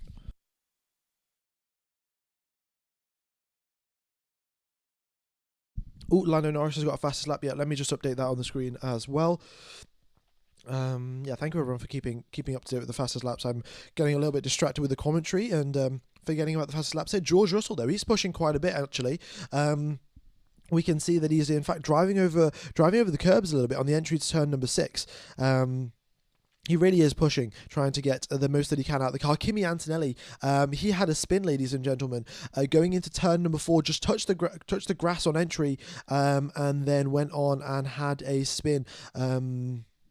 Yeah, we saw someone else do that in practice. I can't remember who, but it's a fairly common mistake to do. You know, you can't see the grass exactly at that point because you're so low down in the car, and then you go to low down in the car and you do a nice spin. But Antonelli kept it out of the barriers and is continuing on. But it's 13th place for him as of now. All right, Norris has set another fastest lap. Oh my goodness me. Looking good here from Lando Norris. It seems like they weren't on a dry setup yesterday in quali. They were on a wet setup, so fantastic job there from Lando Norris. We've hit 4,000 likes, folks. If we could make our way towards 6,000 likes, that would be incredible. Thank you everyone for hitting the like button. Very much is appreciated. Max is out of DRS range. Look at that gap, 2.3 seconds. What is going on here? Max is really struggling by the looks of it. Yeah, DRS has been enabled. At some point, though, it will be disabled. If the rain continues falling as hard as it is falling now, I suspect we are going to get the DRS be disabled. All right. Yeah, thank you everyone for tuning in, by the way. Very much is appreciated. And look at that, Piastri. Oh, Verstappen loses a position to Piastri. What's going on here? Verstappen has made a mistake, or I've totally missed what's happened. Because I was too busy updating the fastest laps, but Piastri's got ahead of Verstappen, and Verstappen is falling back so quickly. Has he got an issue? DRS has Max Verstappen has got a DRS failure. Okay. We'll see what happens. We've got a replay here for Max Verstappen, and Piastri's gaining, and oh, he just went straight on. Max Verstappen missed his braking point, went straight on into and that was it, really. Yeah.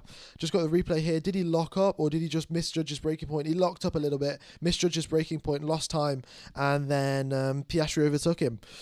Not what you would expect, really. I expected Max Verstappen to be fantastic. I mean, if you remember what happened in Brazil, it was absolutely ridiculous how he drove then. But a mistake from Max Verstappen, and he goes down into 3rd place. We've got a McLaren 1-2, and the rain is getting even more intense, according to Kies, who is our trackside reporter at turn number 13.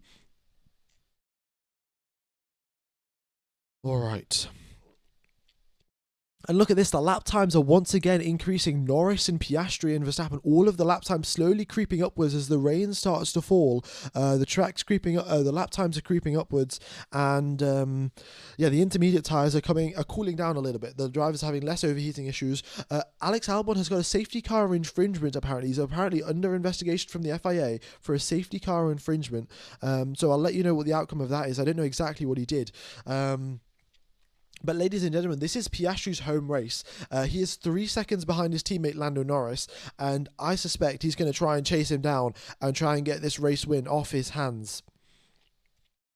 All right. Kies, I won't be on for a bit while it's rainy. That's fair enough. Don't worry about that. Thank you very much for all the updates so far. All right.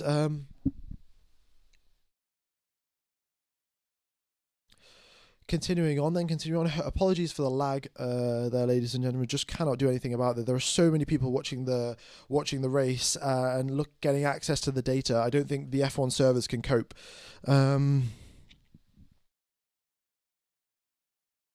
All right. Verstappen has said. Oh, they're saying, Max, we're expecting the weather to start clearing in 10 minutes if you can hold on. So Verstappen wants to come into the pits. He's saying the tyres have worn out too much. There's not enough tread on the tyres for him to grip the circuit. And because of that, what's going to happen is that, well, there's not enough. He's not gripping the circuit. He's just going to slip and slide around everywhere. That's the first problem. The second problem being that... that if the rain stops falling in 10 minutes time, that's around about another 8 laps or so, 8 laps before we can actually come into the pits. So he's either got to hang it out there on 8 laps on tyres that don't have that much grip, or he's going to come into the pits and sacrifice a 20-second pit stop, which could be catastrophic for his race. Piastri or Norris, who's going to win? I'm going to hedge my bets on Oscar Piastri. He's gained a little bit on Norris on the previous couple of laps. So why not? Why not go with Oscar Piastri? What's going on with Hamilton? Hamilton's being told over the Ferrari, you've got all of these options available on your steering wheel. You should use them. And Hamilton's just saying, I'll use them. Just leave me to it. And... I don't know what's going on with Lewis Hamilton, to be honest. He's not been able to get ahead of Alex Albon for a very, very long time. Yeah. Liam Lawson currently right at the back of the pack in 15th position. He's trying to overtake, he was trying to overtake one of the Hasses. And let's see how he did that. Going into turn number 10, oh my goodness me, Liam Lawson tries to overtake the Hass and in fact does so successfully at turn number 10. Wow, what a move from Liam Lawson. I mean, very risky. In fact, he touched the grass there on the entry to turn number 10, but managed to stay ahead of the Haas car. A very, very bold move. We had Jack Doohan crash because he drove over a white line during lap number 3, I think it was. Isaac Hadjar crashed during the formation lap, and Carlos Sainz crashed under the safety car. The rain is falling a little bit harder. Tsunoda is not under. Tsunoda has no. Tsunoda and Albon and Hamilton were under investigation for a safety car infringement. None of the drivers have got any further action. No issues there for them. So everything is looking good. And Oscar Piastri purple in the first sector here. Look at that. He's chasing down his teammate. Look at 0.6 faster on the previous lap. This is looking good here for Oscar Piastri. And, well, at his home race, chasing down his teammate, potentially going on to win. That would be spectacular, wouldn't it? All right, Max Verstappen dropping even further back, falling towards the clutches of George Russell by the looks of it, with his tyres getting worse and worse and just not providing the grip that he wants. He is moving backwards, and we'll wait and see what can be done, really. But Piastri is closing that gap down to 2.2 seconds. Lando Norris is going to be very careful looking in his mirrors very, very soon. Zach is not going to be happy about this. Of course, he's happy that the McLaren is the fastest car on the grid, but he's not happy about having two teammates that are going to consistently be squabbling against each other every single race. Piastri and Norris so equally matched. Piastri's got even closer to Norris in qualifying this year. Than he was last year, and well, just a good sign all around really for Oscar Piastri. Let's wait and see what he can do. We've currently got Fernando Alonso on the back of Pierre Gasly, purple in the middle sector for Fernando Alonso. He is right on Gasly's tail. He's going to try and close up the gap as he heads towards turn number 11. Let's see what the the oldest driver in Formula 1 can do, the most experienced, the 2-time world champion. Let's see how he can overtake Pierre Gasly. And if you can overtake Pierre Gasly, who's next up on the overtaking list for Fernando Alonso? It is Lewis Hamilton, and that would be a spectacular battle. All right, Piastri has been told over the radio the rain will stop in 3 laps time. 3 laps and the rain will stop. Piastri, a fastest lap of the race for him as well. Let me update that on the counter. Oh, and team radio's coming through as well. Oh no, there's no team radios coming through. We've just got a message saying no team radios for this week. They're working on a fix. So we should have team radios for next weekend, ladies and gentlemen. Apologies, no team radios. It's just the system that I'm using. It's called Multiviewer. It's obviously every year the Formula 1 system will update their stuff, and Multiviewer has about a minute before the race starts. They have 15 minutes to update their system before the race goes live, so they didn't manage to update it in time. So we'll have the team radios for next weekend in China. All right. Here we go then. Lap number 23 of 57. We are already past the 1/3 point of this race, and we're approaching the halfway point very, very soon. Lewis Hamilton on the back of Alex Albon, still unable to overtake. Hamilton said he's lost gear sync. Don't know, and he's got no reply over the radio from the Ferrari engineers. He's just said, "Oh, lost gear sync," and the Ferrari mechanics have just said nothing. Not even we are checking. They've just said absolutely nothing, which is not ideal to say the least. All right.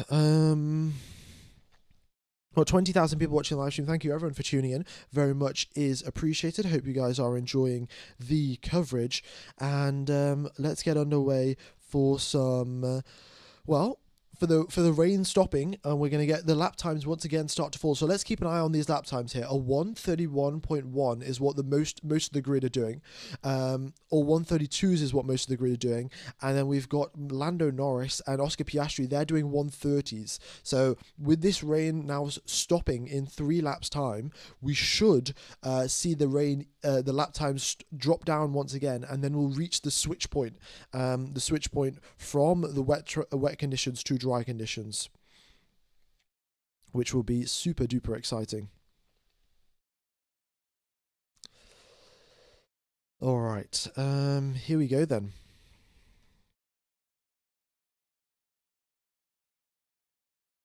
What else have we got going on the circuit? Hamilton's still chasing down Alex Albon as they go towards turn number 11. Hamilton is right in his mirrors, but just cannot get past. Albon is just good enough in a straight line and can hang on to that lead. Brilliant driving there from Alex Albon. And I must say he's doing a great job in that Williams.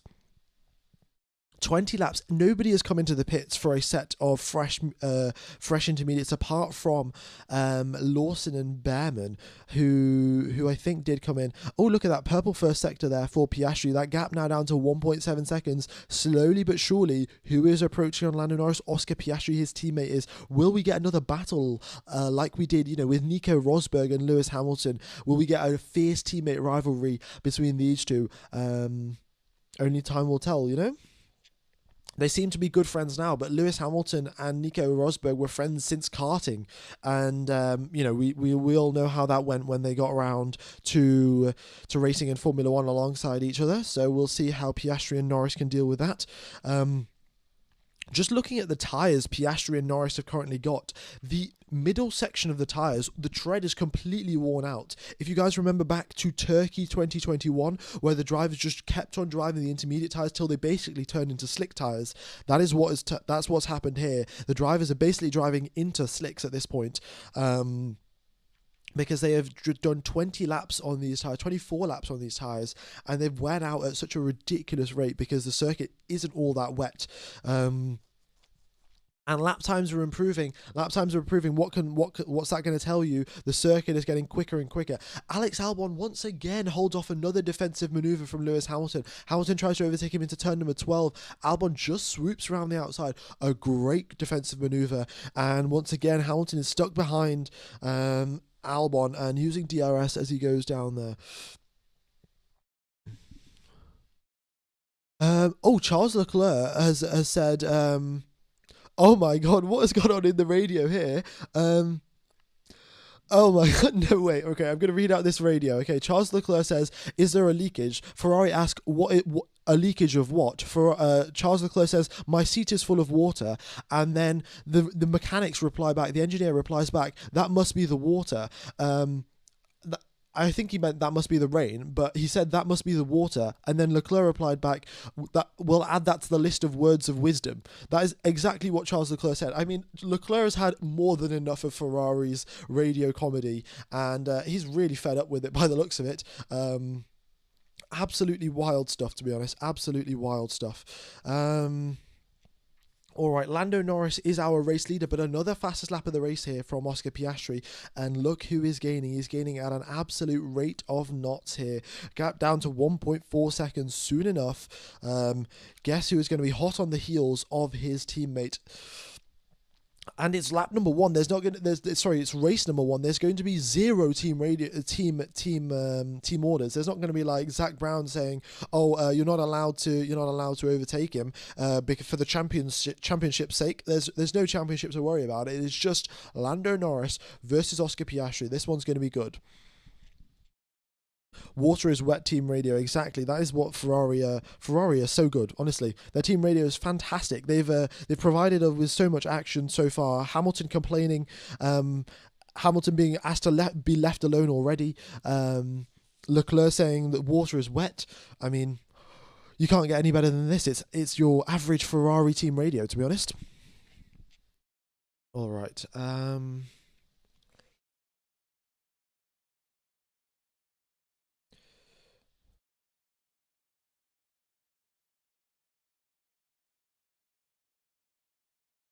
All right, what else have we got going on?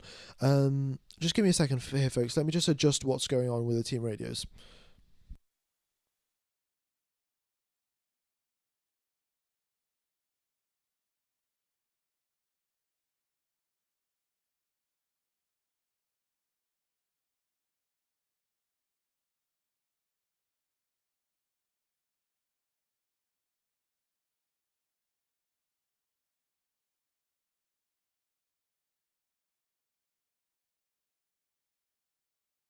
There we go. So I've just adjusted that.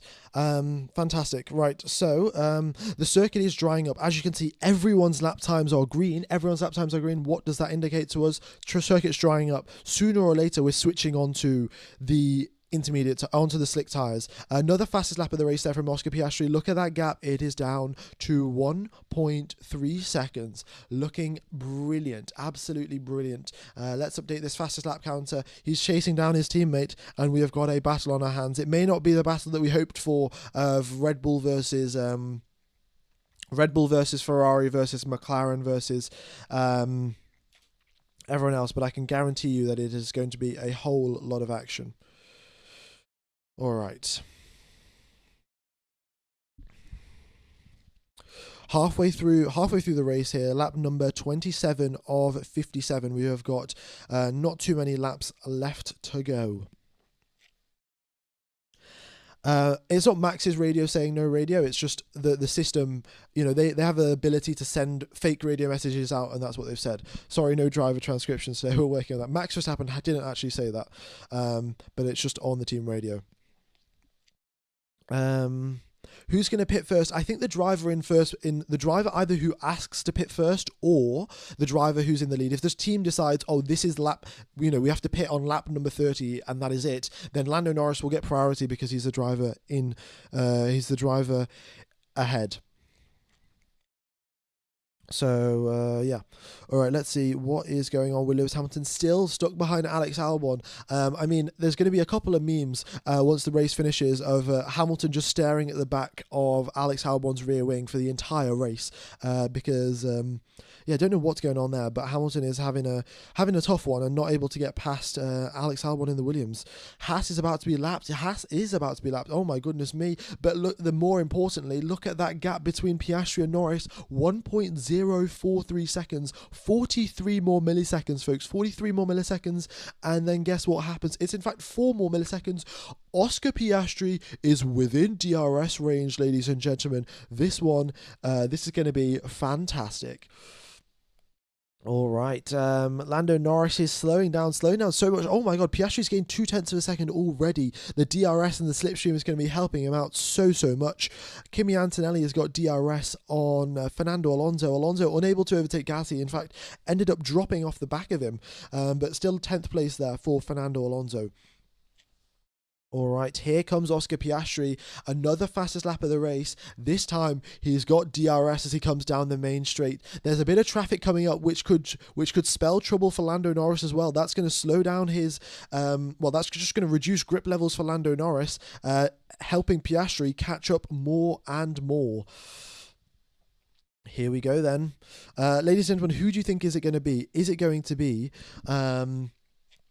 Lando Norris that takes this race win, or is it going to be Oscar Piastri, or is it going to be someone else? Let me know what you think.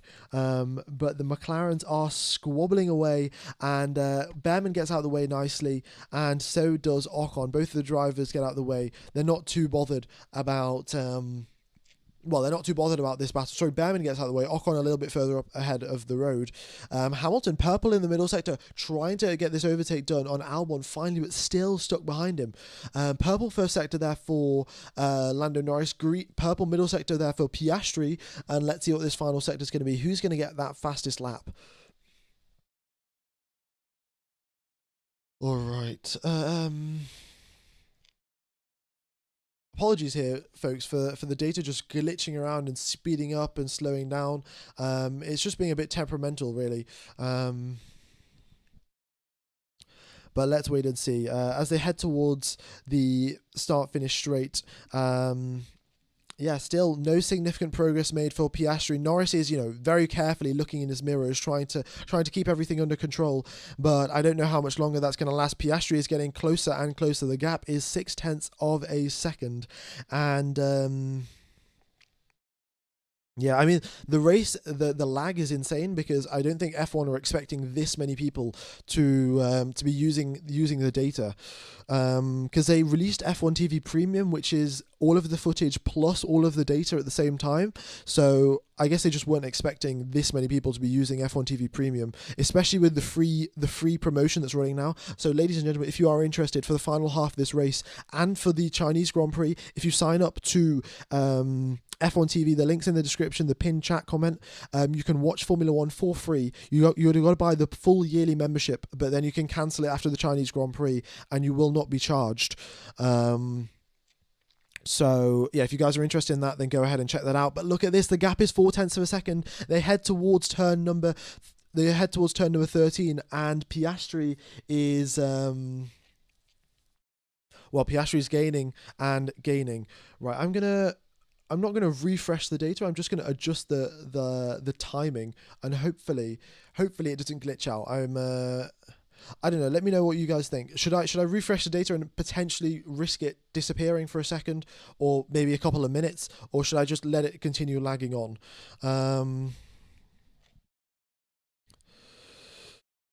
All right, I should leave it. Fair enough. I'll just leave it then. No touching the data. Fastest lap of the race there for Lando Norris. Let me just update that on the counter.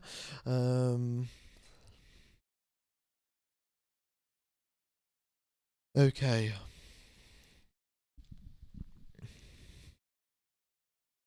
Here we go then. As they head towards turn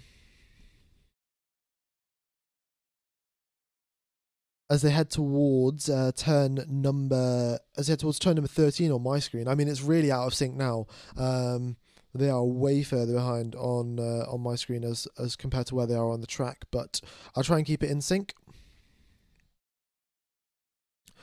All right, they head towards turn number 9 now, and Oscar Piastri is right on his tail. 0.6 is the gap. The thing is now, if Oscar Piastri can be within 0.6 of a second coming out of the final corner, that will give him a real shot to overtake down into turn number 3. That's the critical factor. If you guys remember back to last year, we had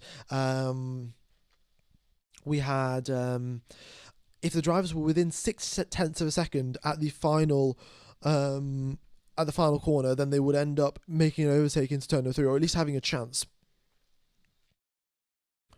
Oscar's been told to hold position. But is Oscar going to listen to that or hold position at the first lap of the first race? I mean, I don't think so. It is definitely time to go racing.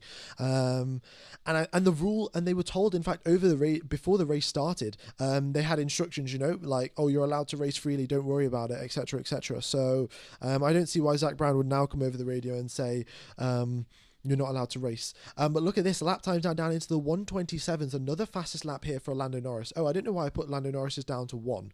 That should be 5 now. Norris is on... Oh, is it 4? Okay, 4 for Lando Norris then. But... yeah, we'll wait and see. What happens. But the gap has opened up a little bit. In fact, I suspect we're going to be switching onto the dry tyres very soon. We can see a very distinct dry line forming. There isn't any more rain forecast, and Oh, it's 5. Okay. Well, there we go. Apologies. I had it right the first time. Max Verstappen, a purple first sector. What is going on here? Is Max Verstappen's pace suddenly arrived? I mean, even if his pace has suddenly arrived, he's 15 seconds behind the McLarens. 15 seconds. That is ridiculous. Piastri had a mistake. Piastri had a mistake going through turn number 6. That's what it was. That's what caused him to drop back. Just went a little wide, touched a bit of the gravel, dirtied his tyres, and then has been dropping back ever since. No rain until lap number 43. Well, I don't know. I mean, the drivers have got to... Well, they don't have to come into the pits. Technically, if it's raining, you don't actually have to change tyres. So, the drivers could go the entire race without coming into the pits. However, I suspect if the rain is expected to fall at lap number 43, then it might be optimal to switch onto some quicker tyres. Liam Lawson is getting lapped here, folks. It's not a good look for Liam Lawson's debut Formula 1 race. He is there getting lapped by Lando Norris on halfway through the race as well. Not looking good for the Red Bull driver. All right, yeah, they've said they said over the radio to Piastri, okay, Oscar, you're free to race, you know the rules. So they said that, but then of course Piastri made a little bit of a mistake, so a little bit unfortunate. All right. I mean, I think it's very, very clear that Lawson shouldn't have been the replacement to Sergio Perez. It should have been Yuki Tsunoda. Tsunoda was much, much quicker this weekend. Tsunoda's much more experienced driver. He's been in the Red Bull family for a while. He knows how things work. I suspect he should have been the driver that made the step up, not Yuki Tsunoda. Not Liam Lawson, sorry.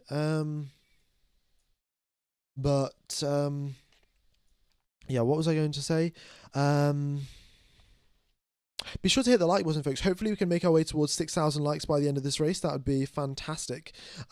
Alonso is now caught up to the back of Pierre Gasly. So let's wait and see if Alonso can get an overtake done. Another fastest lap of the race there for Lando Norris. So that's 6 and 6, equal number of fastest laps. Alonso's crashed, folks. Alonso has crashed into the barriers. I would have expected Alonso, one of the most experienced drivers on the grid, to not crash today. But a little mistake there, and a safety car is going to come out. Someone's going to have to dive into the pit lane. A safety car is definitely coming out. Safety car's out. Who's going to come into the pits? Surely Hamilton, and everyone's going to dive into the pits for a fresh set. Oh, they're putting hard tyres on here. Ferrari have got a set of hard tyres out. Is this for Lewis Hamilton? I suspect it is. Charles Leclerc's already exited the pit lane. He's already passed the pit lane. So Hamilton diving into pits, Tsunoda into pits, Albon into pits. Everyone is diving into the pit lane. Antonelli into the pit lane. Stroll's coming in. Everyone's going to be coming in. Piastri backing off a little bit here. He needs to make sure that the McLaren crew can double stack. Otherwise, he's really going to compromise his race. I don't know if hard tyres are the right choice. Apparently, there's more rain forecast for later on in this race. Let's wait and see what everyone else comes out on. All right. It is mediums for Albon, hards for Hamilton, hards for Gasly, hards for Antonelli. Good choice, good choice. I mean, it seems like the hard tyres are good enough. Maybe there's not more rain forecast. We've still got 24 laps of racing left to go. The medium tyres should be able to do it. And Albon will definitely be able to hang on ahead of Hamilton if he's on those mediums. All right. Piastri goes into the pit lane. Lando Norris doesn't. Piastri's into the pits. Norris stays out. Interesting. Let's wait and see. A couple of drivers have been lapped. They're going to be right behind the safety car. Everyone's going to have to reshuffle themselves around. And it's going to take a while to clear up Fernando Alonso's car as well. I think he's crashed at a similar place to Doohan. It'll be a similar reason as well, just driving over a white line by the looks of it. Or, in fact, not driving on the racing line, because when you have dry conditions and wet conditions... both McLarens came into the pits. Apologies for that. I don't know why I thought Lando Norris didn't come into the pits. But yeah, both McLarens into the pits, both of them out on hard tyres. But this is going to close Max Verstappen up again. This is going to be a good fight. Verstappen's out on mediums. This is his only shot, really. Once the safety car restarts, he's going to be on the mediums, which are around half a second quicker than the hard tyres. So Verstappen is going to have a real shot of overtaking the McLarens here and potentially getting ahead of them and then defending for the rest of the race. We'll just have to wait and see what happens. Why? Who did the safety car pick up as the leader? I don't know who the safety car picks up, but clearly they've just been let by now, and Sonoda and everyone else is overtaking the safety car, and they're gonna pick Lando Norris up as the leader, of course. All right. So what was I saying? Oh yeah, Alonso. By the looks of it, what happened was because we've got a dry racing line forming. The dry racing line, if you even dip a wheel ever so slightly off that dry racing line when you're on intermediate conditions, your tires and your grip, your whole the speed that you're currently going at is set up to be going over the dry racing line. If you dip a wheel onto the wet racing line, your grip levels drop by about 20-30%, and then after your grip levels drop, there's no controlling the car, and then you go straight off into the barriers. So that's what's happened with Alonso. He was driving at the dry line speed, but then dipped his wheel into the wet line and spun out. Very, very unfortunate indeed. All right, yeah, three rookies DNF. Yeah, I guess you count Alonso as a rookie, then why not? Um, all right. So let's have a look at these tyres then. We've got Ocon and Behrman still out on intermediates. I suspect they'll be coming into the pits the next time they come round the circuit. Verstappen's on mediums, Albon's on mediums, Hulkenberg and Bortoleto on mediums, Lawson on mediums, and then hard tyre runners for the rest of them. I think mediums is actually the better choice, to be honest with you guys, because we are going to spend quite a few laps behind the safety car here. It's going to take a while for a lorry to come out and pick up Alonso's car, and then once the lorry has picked him up, it's going to take a while to take him off the circuit as well, which means that the lap counter is going to start ticking down. Those 24 laps that we had when the safety car came out, sorry, is going to tick down to maybe 18 laps of racing before the safety car before the safety car actually goes back into the pits. So 18 laps is much more optimal for a medium tyre runner than it is for a hard tyre runner. And yeah, Alonso just over the curb of turn number 6. The curb's nice and wet and slippy, and yeah, Alonso spun out, and that was that really. Very unfortunate, to be honest. I think he must have been driving over the curbs for the previous couple of laps. We saw Antonelli and George Russell drive over the curbs a while ago, but clearly, there was a puddle there, and his car spun out. Nobody outside the UK uses the word lorry. Use truck. I mean, if I say lorry, you know exactly what I mean anyway. So, I think it's fine. The sun seems to be peaking out. Ooh, the sun peaking out. That's good news, really. It'll just help dry up the circuit even quicker, which is, going to help out all of the drivers in not spinning out and not crashing. So that should be good. Why is Alonso a rookie? Because he's crashed. That's why. No, I'm joking. Alonso's a rookie because he took part in a rookie driver test back in like 2021, maybe 2020. I'm not 100% sure. Yeah. I lied. The greys covered it up within minutes. Yeah, I mean, there are so many clouds out. I don't expect too much sun to be shining through. Um, yeah. All right, we've got 21,000 people tuned into live stream. Thank you everyone for tuning in. I hope you all are enjoying the coverage. Very much is appreciated that you have all tuned in for such early in the day. Be sure to hit the like button. Be sure to subscribe. It really helps out the channel. I will be commentating for the Chinese Grand Prix next weekend as well. I'll be commentating every single race this season. So if you are enjoying, then go ahead, hit the subscribe button. Hopefully we can make our way towards 127k. That would be spectacular. Yeah.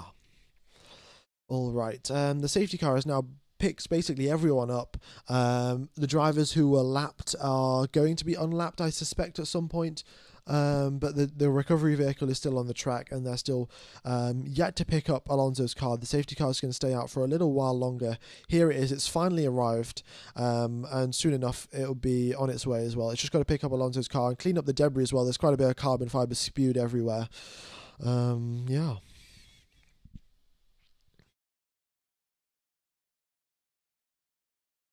Okie dokes. Appreciate everyone tuning in. It's been a pleasure commentating to you guys. Yeah, I hope you guys are enjoying.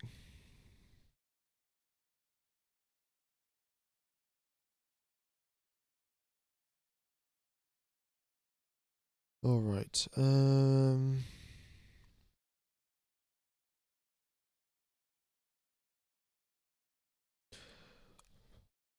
Yeah.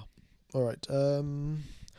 Yeah, the drivers still haven't unlapped themselves. I suspect that might come through in a lap or two, but everyone just behind the safety car, to be honest now. Um, not all that much action going on. Haas didn't pit. Yeah, I don't know how Haas are still staying out really on intermediate tires. I guess they think they can just make it out to the end of the race, but a little bit risky. But why not? Yeah, Kia's track temperature is 16 degrees. Air temperature is, oh sorry, track temperature is 19 degrees. Air temperature is 16 degrees.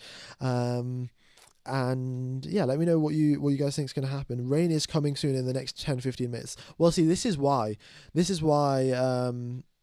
the Haas team have just stayed out on the intermediate tires, because apparently rain is arriving in the next 10 minutes. We shall wait and see what happens there. Yeah, Liam's right at the back of the race. I mean, certain people have called him Sergio Perez 2.0. I wouldn't put it past, I mean, he's doing exactly what Sergio Perez would be doing. So I think that's fair enough to call him that. But yeah, I mean, he's a rookie after all, so you can't be too harsh on him.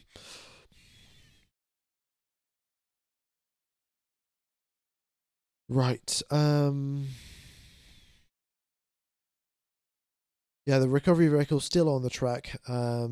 Circuit hasn't dried up. There's still just a dry line. Not all of the circuit is dried up. The driver's being very very careful to stay within this dry line. Ooh, Ahmad Jadwa, thank you for joining the Grand Slam tier. That is the biggest tier that the channel has got. That's very much appreciated. Thanks for supporting the channel. It's due to you guys that I've been able to get a professional mic, get a half decent laptop to be streaming with, and yeah, I hope you guys do enjoy the coverage.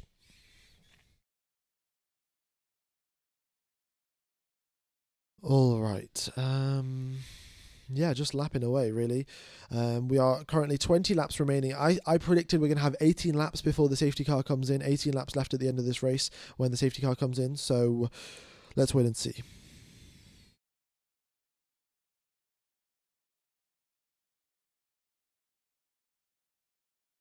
Safety car is winning it. Yeah, I mean, I think drive the day should definitely be Bernd Mylander, who is our safety car driver. Actually, let me know, folks. Who do you think should be driver of the day? Should it be Lando Norris for managing to hold on to the lead? Should it be Oscar Piastri for chasing down his teammate and getting ahead of Max Verstappen? Who else have we got? Alex Albon for holding off Lewis Hamilton for so long. Sonoda doing a fantastic job in that Racing Bull. Should it be him? I don't know. Who is it going to be? Who should it be? Lando Norris, yeah, Lando Norris. I mean, a good shout. Obviously, is in the lead of this race. Um, let's wait and see. Sonoda's done a fantastic job. I think Sonoda also is right up there for who should get driver of the day.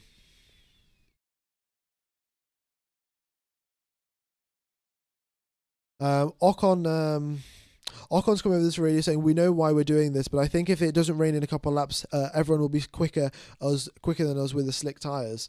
So yeah, Ocon, the Haas strategy totally relies on the fact that it starts pouring it down super duper hard in the next couple of laps, and the circuit now really drying up. The dry line is expanding, and the drivers have a little bit more leeway on where they can weave left and right and build those tire temperatures. So. Let's wait and see. Someone did say that there is rain forecast for lap number 43. So we're approaching lap number 43 now, and let's wait and find out what happens. All right.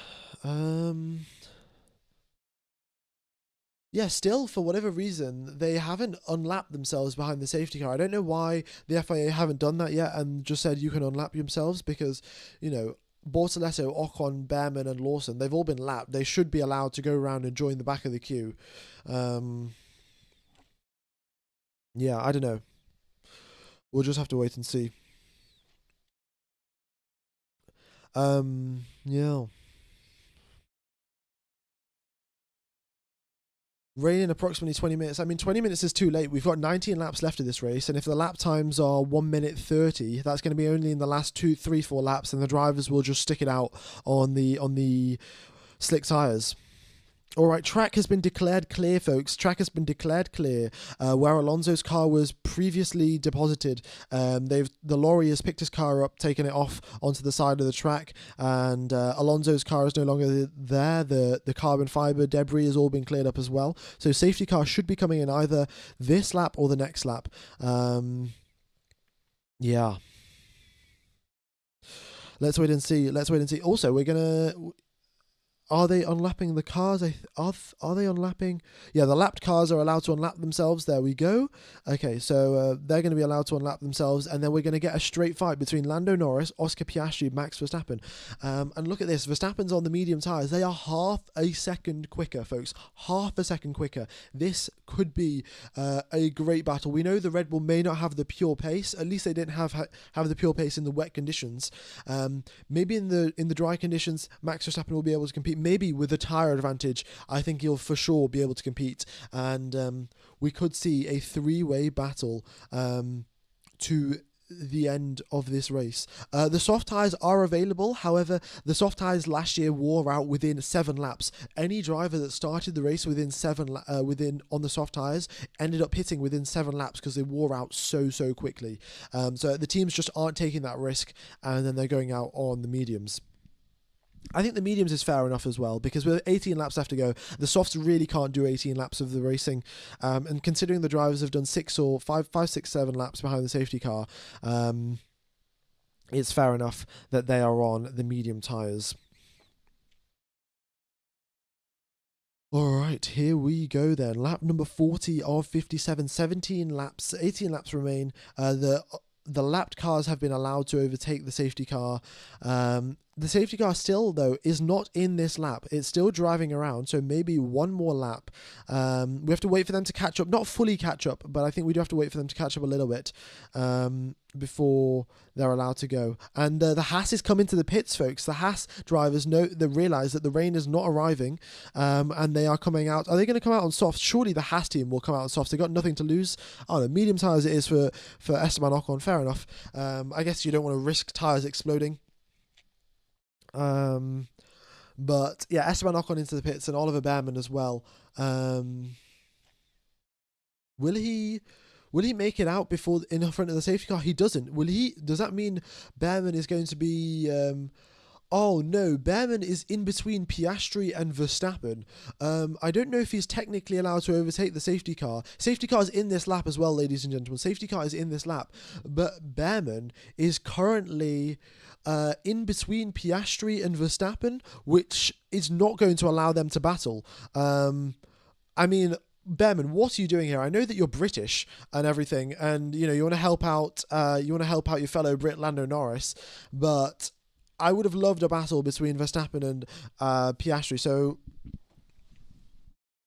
yeah, Verstappen's not going to be happy. He's going to be complaining over the radio about that one.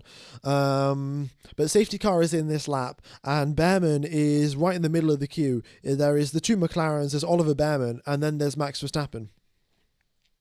What is going on here?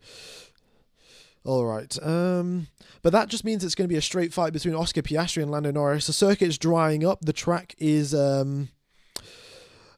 well, yeah, the track is still fairly wet in most parts of the circuit, and apart from the dry racing line, which makes defending very, very difficult. Oh, they let Bearman go. Fair enough. Okay, so now it's going to be fine then. If Bearman's gone ahead, we're going to see McLaren versus Red Bull.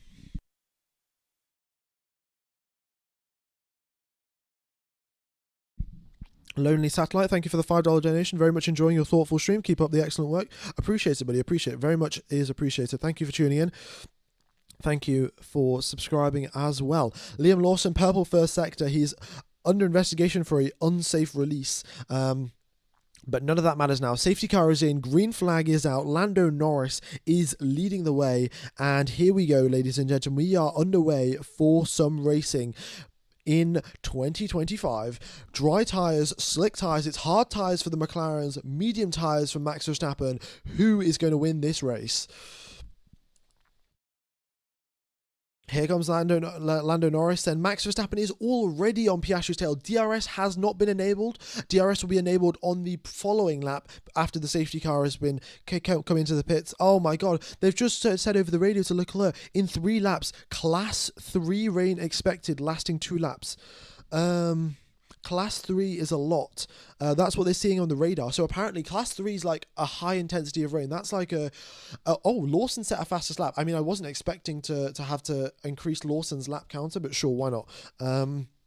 But my point being, Class 3 is huge. Class 3 is like a thunderstorm. So for 3 laps, in 3 laps' time, there's going to be a thunderstorm. It's only going to last 2 laps, according to Ferrari's weather radar. I don't know if that's true or not, but that is what the weather radar says, which could really screw things up. And suddenly, the clouds have got very, very dark. It has got super duper grey.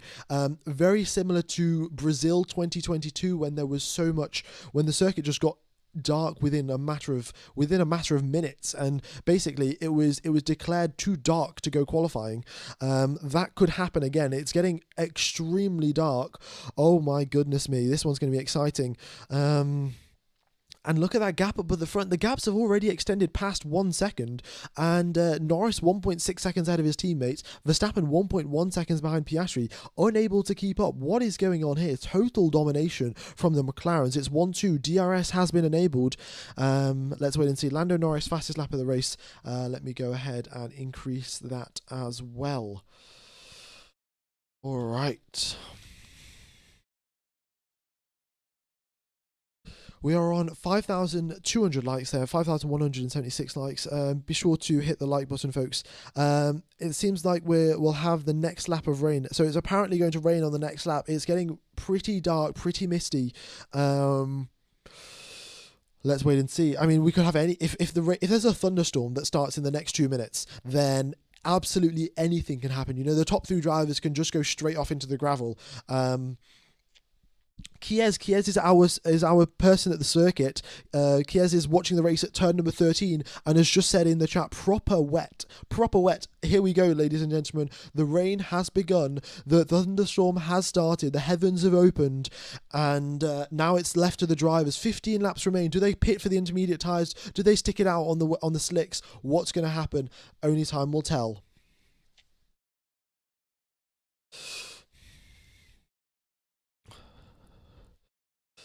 Ooh, here comes Lando Norris then, coming down the start-finish straight. Another fastest lap. The lap time's down to a 1:22. Look at that lap. Everyone else 1:23s. Lando Norris a 1:22.1. Huge advantage there.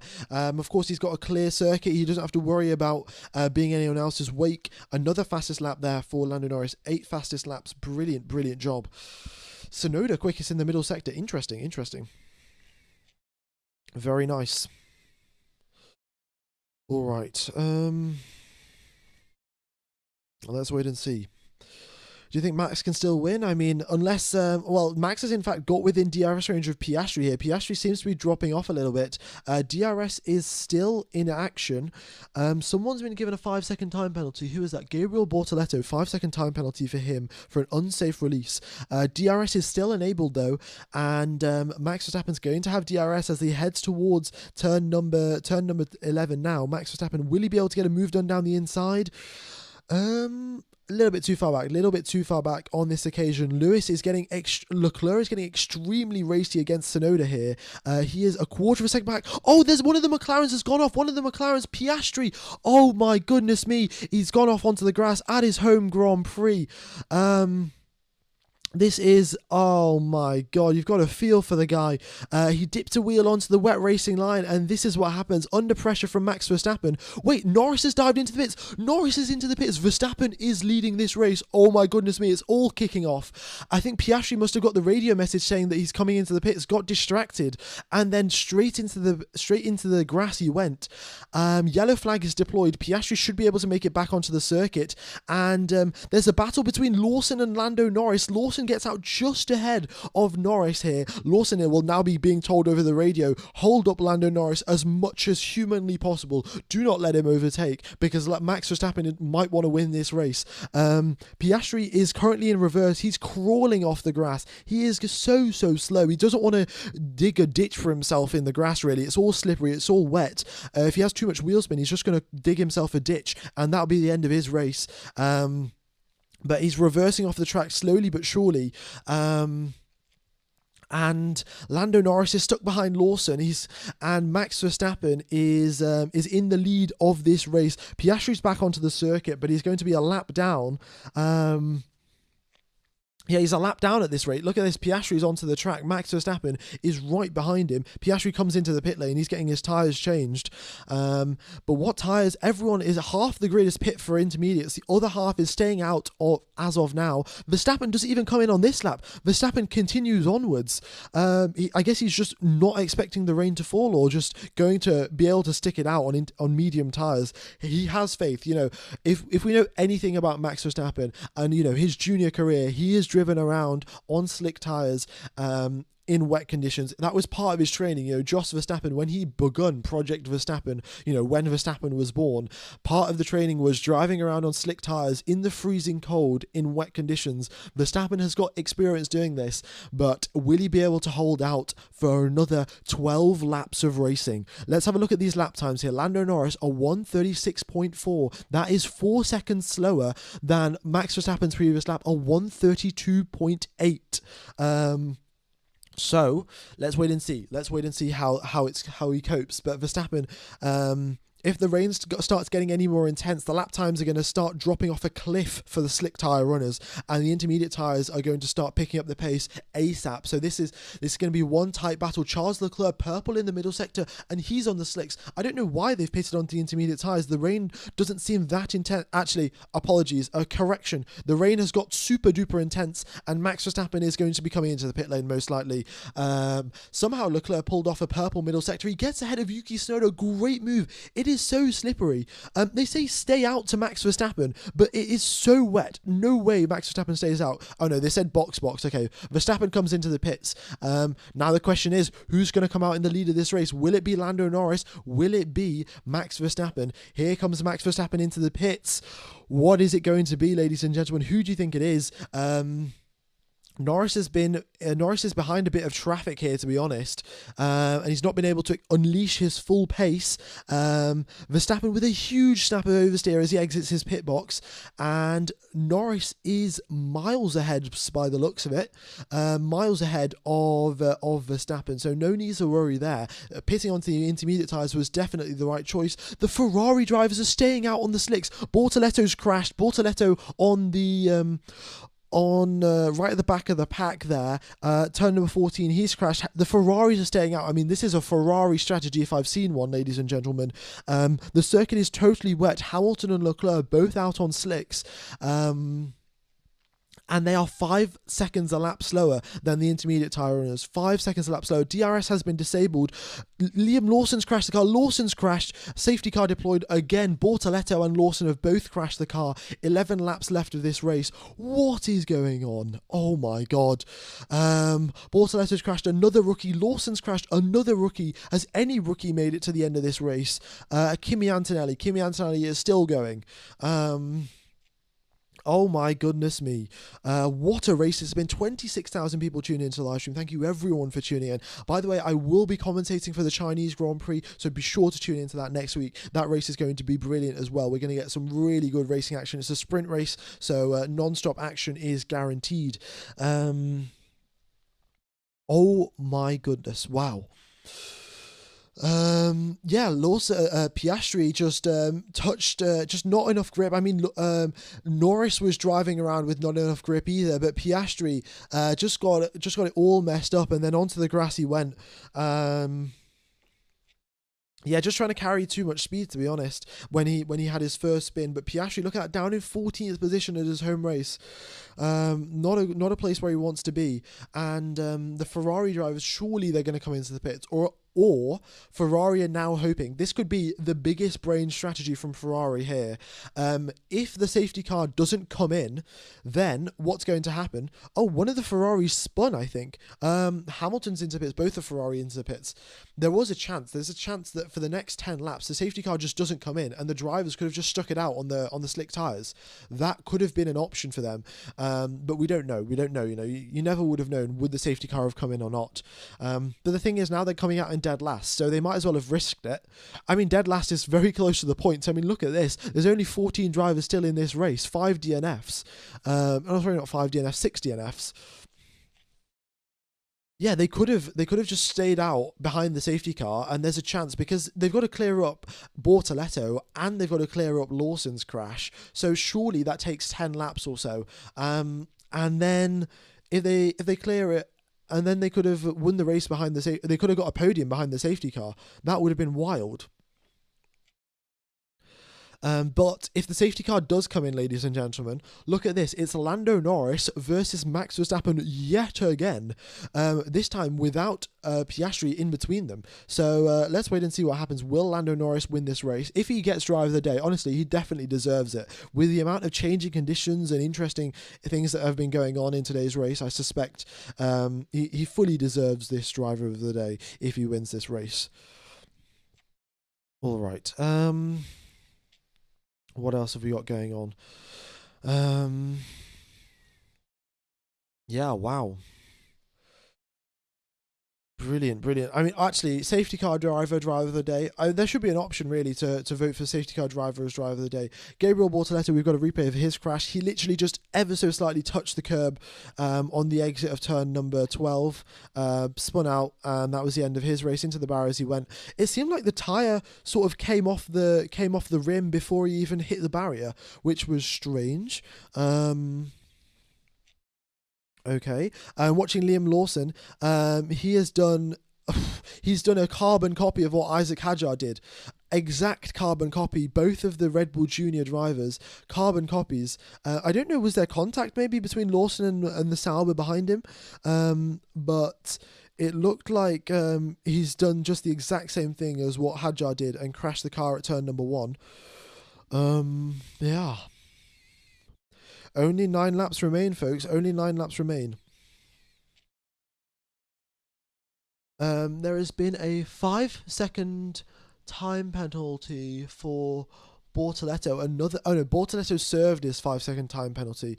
But that doesn't matter anyway because Bortoletto's out of this race. Yeah, I'm going to have a quick sip of water. Ferrari, I mean, let me know what you think, guys. Should Ferrari have just stuck it out behind the safety car and just hoped that the race finishes behind the safety car? Is that what Hamilton's about to say over the radio? I'm not sure, but yeah, I mean, absolute chaos and carnage this Grand Prix. And honestly, I could not have wished for a better first race of the season. Thank you, everyone, for tuning in. It's been a pleasure commentating to you guys. And hopefully I'll see you around for the Chinese Grand Prix next weekend.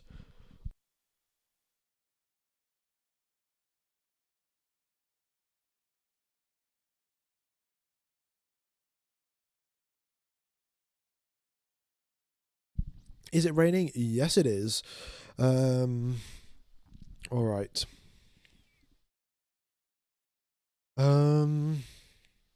Yeah, so we're watching a replay here of Charles Leclerc. Charles Leclerc was going for a move into turn number 12 just before all the rain started to fall, and managed to keep the car under control, actually. We got an overtake done in wet conditions on slick tyres. I mean, you've got to give it to Charles Leclerc. Lewis Hamilton behind him ended up spinning. So Charles Leclerc doing a fantastic job in these conditions. And yeah, got to give it to him. Solid props.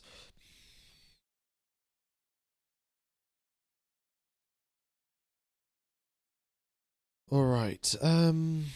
What was said in the radio? I didn't hear what Hamilton said over the radio.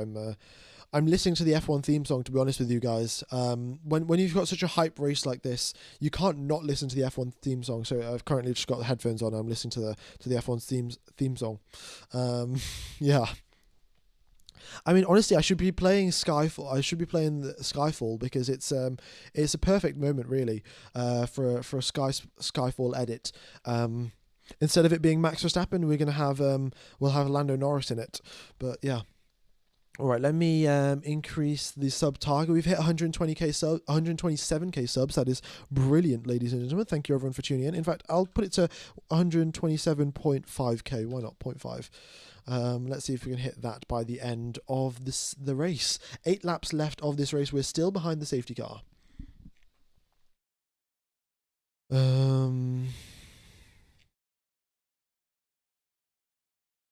Let's wait and see then. The drivers have been allowed to unlap themselves. So Behrman has unlapped themselves. Ocon and Piastri have caught up to the back of the pack. Yeah, I mean, I guess Ferrari have been. I mean, there are still 8 laps left to go. So, you know, if there's even 1 lap of racing, it would make sense for Ferrari to come in the pits. However, if there is no laps of racing, then they just stay out, you know.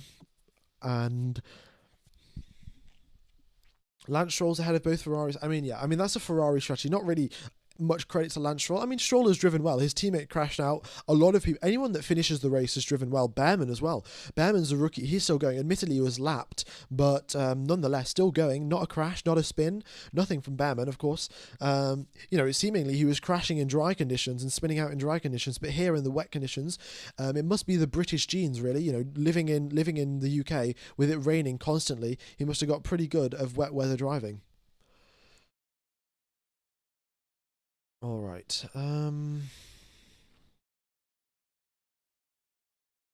Let's see then, folks. Who are you voting for driver of the day? Still, though, the Bortoletto's car hasn't been cleared up, I don't think. I think Lawson's might have been cleared up. We might actually see the safety car come in this lap or the next lap. I'm not 100% sure because I haven't actually seen footage of the cars being picked up yet.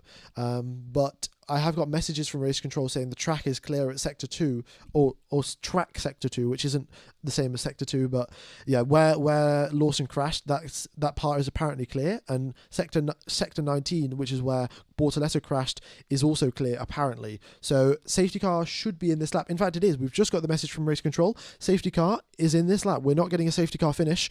We are getting a 1v1 battle. Lando Norris versus Max Verstappen against the treacherous conditions of the Australian Grand Prix. This is going to be an exciting race, I can tell you that for certain.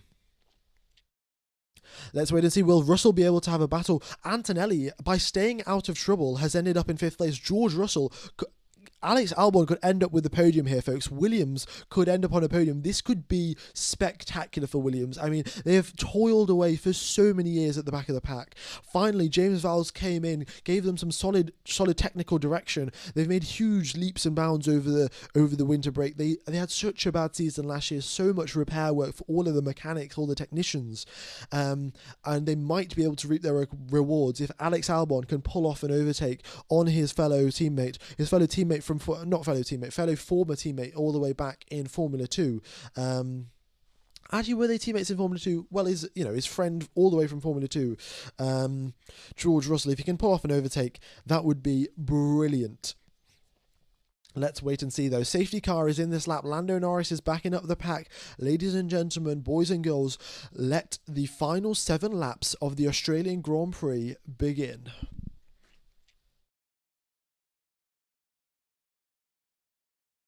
Here we go. Lando Norris, track is clear, safety car is into the pits, and Max Verstappen is right on Lando Norris's tail, ready to hit that accelerator throttle as soon as Lando Norris does. And there we go. Green flags out. Lando Norris foot flat to the floor. DRS not enabled on this lap. Mission 1 for this current lap, Max Verstappen needs to stay within DRS range. Mission for the next lap, use the DRS and get an overtake done. There's only 6 laps left of this race, and it's going to be a nail-biting finish. Here we go. Oh, Charles Leclerc ahead of Lewis Hamilton, overtaking him. Nice job there from Charles Leclerc. I don't know how pleased Hamilton's going to be, but Leclerc has clearly been the faster Ferrari driver this weekend. So you've got to give him credit where credit is due.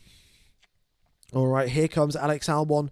What can Alex Albon do? He is 1 second off the back of George Russell. Russell is 0.6 off the back of Verstappen, and Verstappen is 1.2 seconds off the back of Norris. So Norris already pulling away. Let's wait and see what Max Verstappen can do. Here we go then. All right, Lando Norris makes his way through turn number 10 and sticks well within the dry line there. Max Verstappen as well doing the exact same, and DRS will be enabled as soon as Lando Norris comes across the start-finish line. All right, let's wait and see what will happen. That gap, look at that, 1.1 seconds into the gap. The top four all split by more than 1 second. And Antonelli is the driver that's closing up on Alex Albon. We've got a replay here of Charles Leclerc. He got ahead of Lewis Hamilton at turn number 1. The safety car came in, immediately overtook him at turn number 1. Not waiting around, is he, whatsoever. Brilliant job there. And we'll see if Leclerc can overtake Gasly and Hulkenberg. But Hulkenberg as well. What has he done? He's stayed out of trouble, and the Kick Sauber's up in 7th position, even though it has no pace to be up in 7th position. All right, here we go then. 5 laps remain. Lap number 53 of 57. Piastri gets ahead of Tsunoda, but that's just not going to be enough. He's got so much progress to make to get anywhere close to resembling good points. We've got 27,000 people watching the live stream. Folks, thank you everyone for tuning in. If you haven't hit the like button, be sure to do so. Hopefully we can make our way towards 6,000 likes by the end of the stream. DRS, is DRS enabled actually? Given that we are on wet conditions, I don't know if DRS is actually enabled. I don't think it is. DRS has been disabled and it's not actually been re-enabled. So no DRS will be helping out in sort of overtaking today. Let's wait and see. Max Verstappen, he's going to try and close that gap. 1.1 seconds is the gap. He closed that up a little bit in the final sector. Oh, here comes Charles Leclerc trying to overtake round the outside of turn number 9. What a bold choice. But he backs out of that one. He knows that that's not going to happen, especially against Pierre Gasly, who's a fairly competent driver. Oh, he dips the wheel into the grass as well. Charles Leclerc is really pushing the car to the limit here, breaking off the racing line, and well, he's using all of the tricks in the book trying to get ahead of Pierre Gasly. We'll see if he can do that. The sun has finally come out. The sun that we haven't seen all day long in Melbourne is coming out now to dry the circuit for the final 4 laps of racing. Oh, what a race this has been. All right. Yeah, 1.6 seconds is the gap. It looks like it's not getting any closer. Antonelli's done an impressive job. Here comes Charles Leclerc. He gets ahead of Pierre Gasly as they go towards turn number 3. Gasly on the inside, Leclerc to the outside, and will he be able to get the move done? Yes, he will. Both Ferraris, in fact, get ahead of. Hamilton follows him through. Great job there from the Ferrari drivers, and Pierre Gasly drops down into 10th place, unfortunately. Next up on their overtaking list is Nico Hulkenberg. Let's wait and see what will happen there. I mean, Charles Leclerc shown us how it's done. Hamilton was stuck behind Albon for so many laps and couldn't get past him. Charles Leclerc, within 2 laps of being stuck behind Pierre Gasly, immediately gets ahead of him. Fantastic job from him. Oscar Piastri now, he's trying to overtake Pierre Gasly. Here he goes, trying round the outside of turn number 9. Can he get this one done? Is Gasly going to back out? Is Piastri going to back out? None of them back out. Both of them make it through, but Piastri ends up conceding the position. DRS has been enabled, ladies and gentlemen. The FIA declare it safe enough to use DRS. Max Verstappen, 1.3 seconds behind Lando Norris. Will he be able to chase him down with 4 laps left to go? DRS is going to help them out. The FIA doing us a solid here. Not always making the best choices, but this one I can say for certain is a good choice. DRS enabled. Antonelli's going to have DRS on Albon. We'll see how that helps him out. In fact, here they are heading towards turn number 1. Alex Albon defending against Kimi Antonelli. Now towards turn number 3. Antonelli's going to have DRS again. Let's see what he can do. He looks to the outside line. Alex Albon defending the inside a little bit, and yeah, Antonelli can't go on the inside line. It's too wet on the inside line. There's just not enough grip. Piastri gets ahead of Gasly, nicely done there, up into 10th place for Piastri, but yeah, he's going to be stuck behind the Ferraris by the looks of it. Let's see what Charles Leclerc can do. He's catching up to Hulkenberg soon enough. Max Verstappen's within DRS range. Ladies and gentlemen, here we go. We have got 3 laps remaining. Lando Norris is half a second ahead of Max Verstappen. DRS is enabled. Here they are, coming down towards turn number 11. DRS is activated. What can Max Verstappen do? Lando Norris made a little bit of a mistake there, and the mistakes may start creeping in. Max Verstappen, he's just got to hold it through turn number 12, 13 and 14 within the DRS, and we could have a spectacular race on our hands for the final couple of laps. Here we go, out the final corner. Guess who's got DRS? Max Verstappen's got DRS. Here we go. We've hit our like target. Folks, I'm going to increase that like target to 8,000. Let's see if we can hit that. We've got how many thousand people? We've got 28,000 people watching. Thank you, everyone, for tuning in. We've got a spectacular race on our hands for the final couple of laps here. Max Verstappen has got DRS on Lando Norris, and he is gaining at a rate of knots. Opens that DRS flap as he goes towards turn number 3. He's gaining. Lando Norris looks towards his mirrors, and this is the only thing he needs to do. Max Verstappen needs to force Lando Norris to just go off the racing line. The racing line is drying up. That is where the most grip is. If Lando Norris deviates slightly off the racing line, guess what happens? He loses 50% of his grip, and that is and that'll be it. And then he'll spin out, he'll lock up, he'll go straight on, and Max Verstappen will take the race win from there. So Max Verstappen now half a second back and going towards turn number 9. Will he be able to get a move done? Oh my god, it is so close. They've come over the radio to Norris saying the car has the pace in it, don't overdrive it, don't worry about it, you'll be able to stay ahead of him. But Max Verstappen, can he get the move done into turn number 11?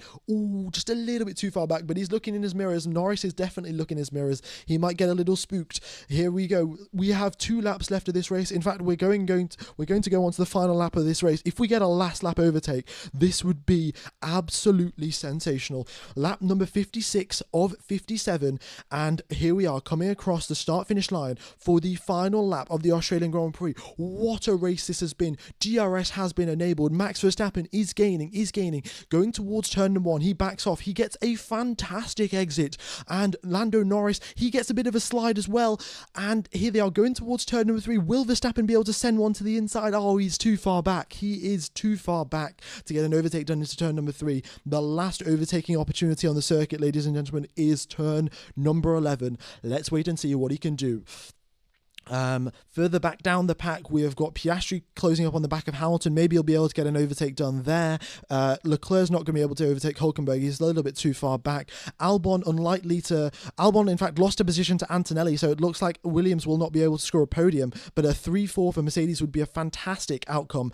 Anyway, all eyes now on Max Verstappen versus Lando Norris. 3/10 is the gap as they enter turn number 9 and 10. Max Verstappen gets a brilliant exit. Will it be enough though as they head towards turn number 11?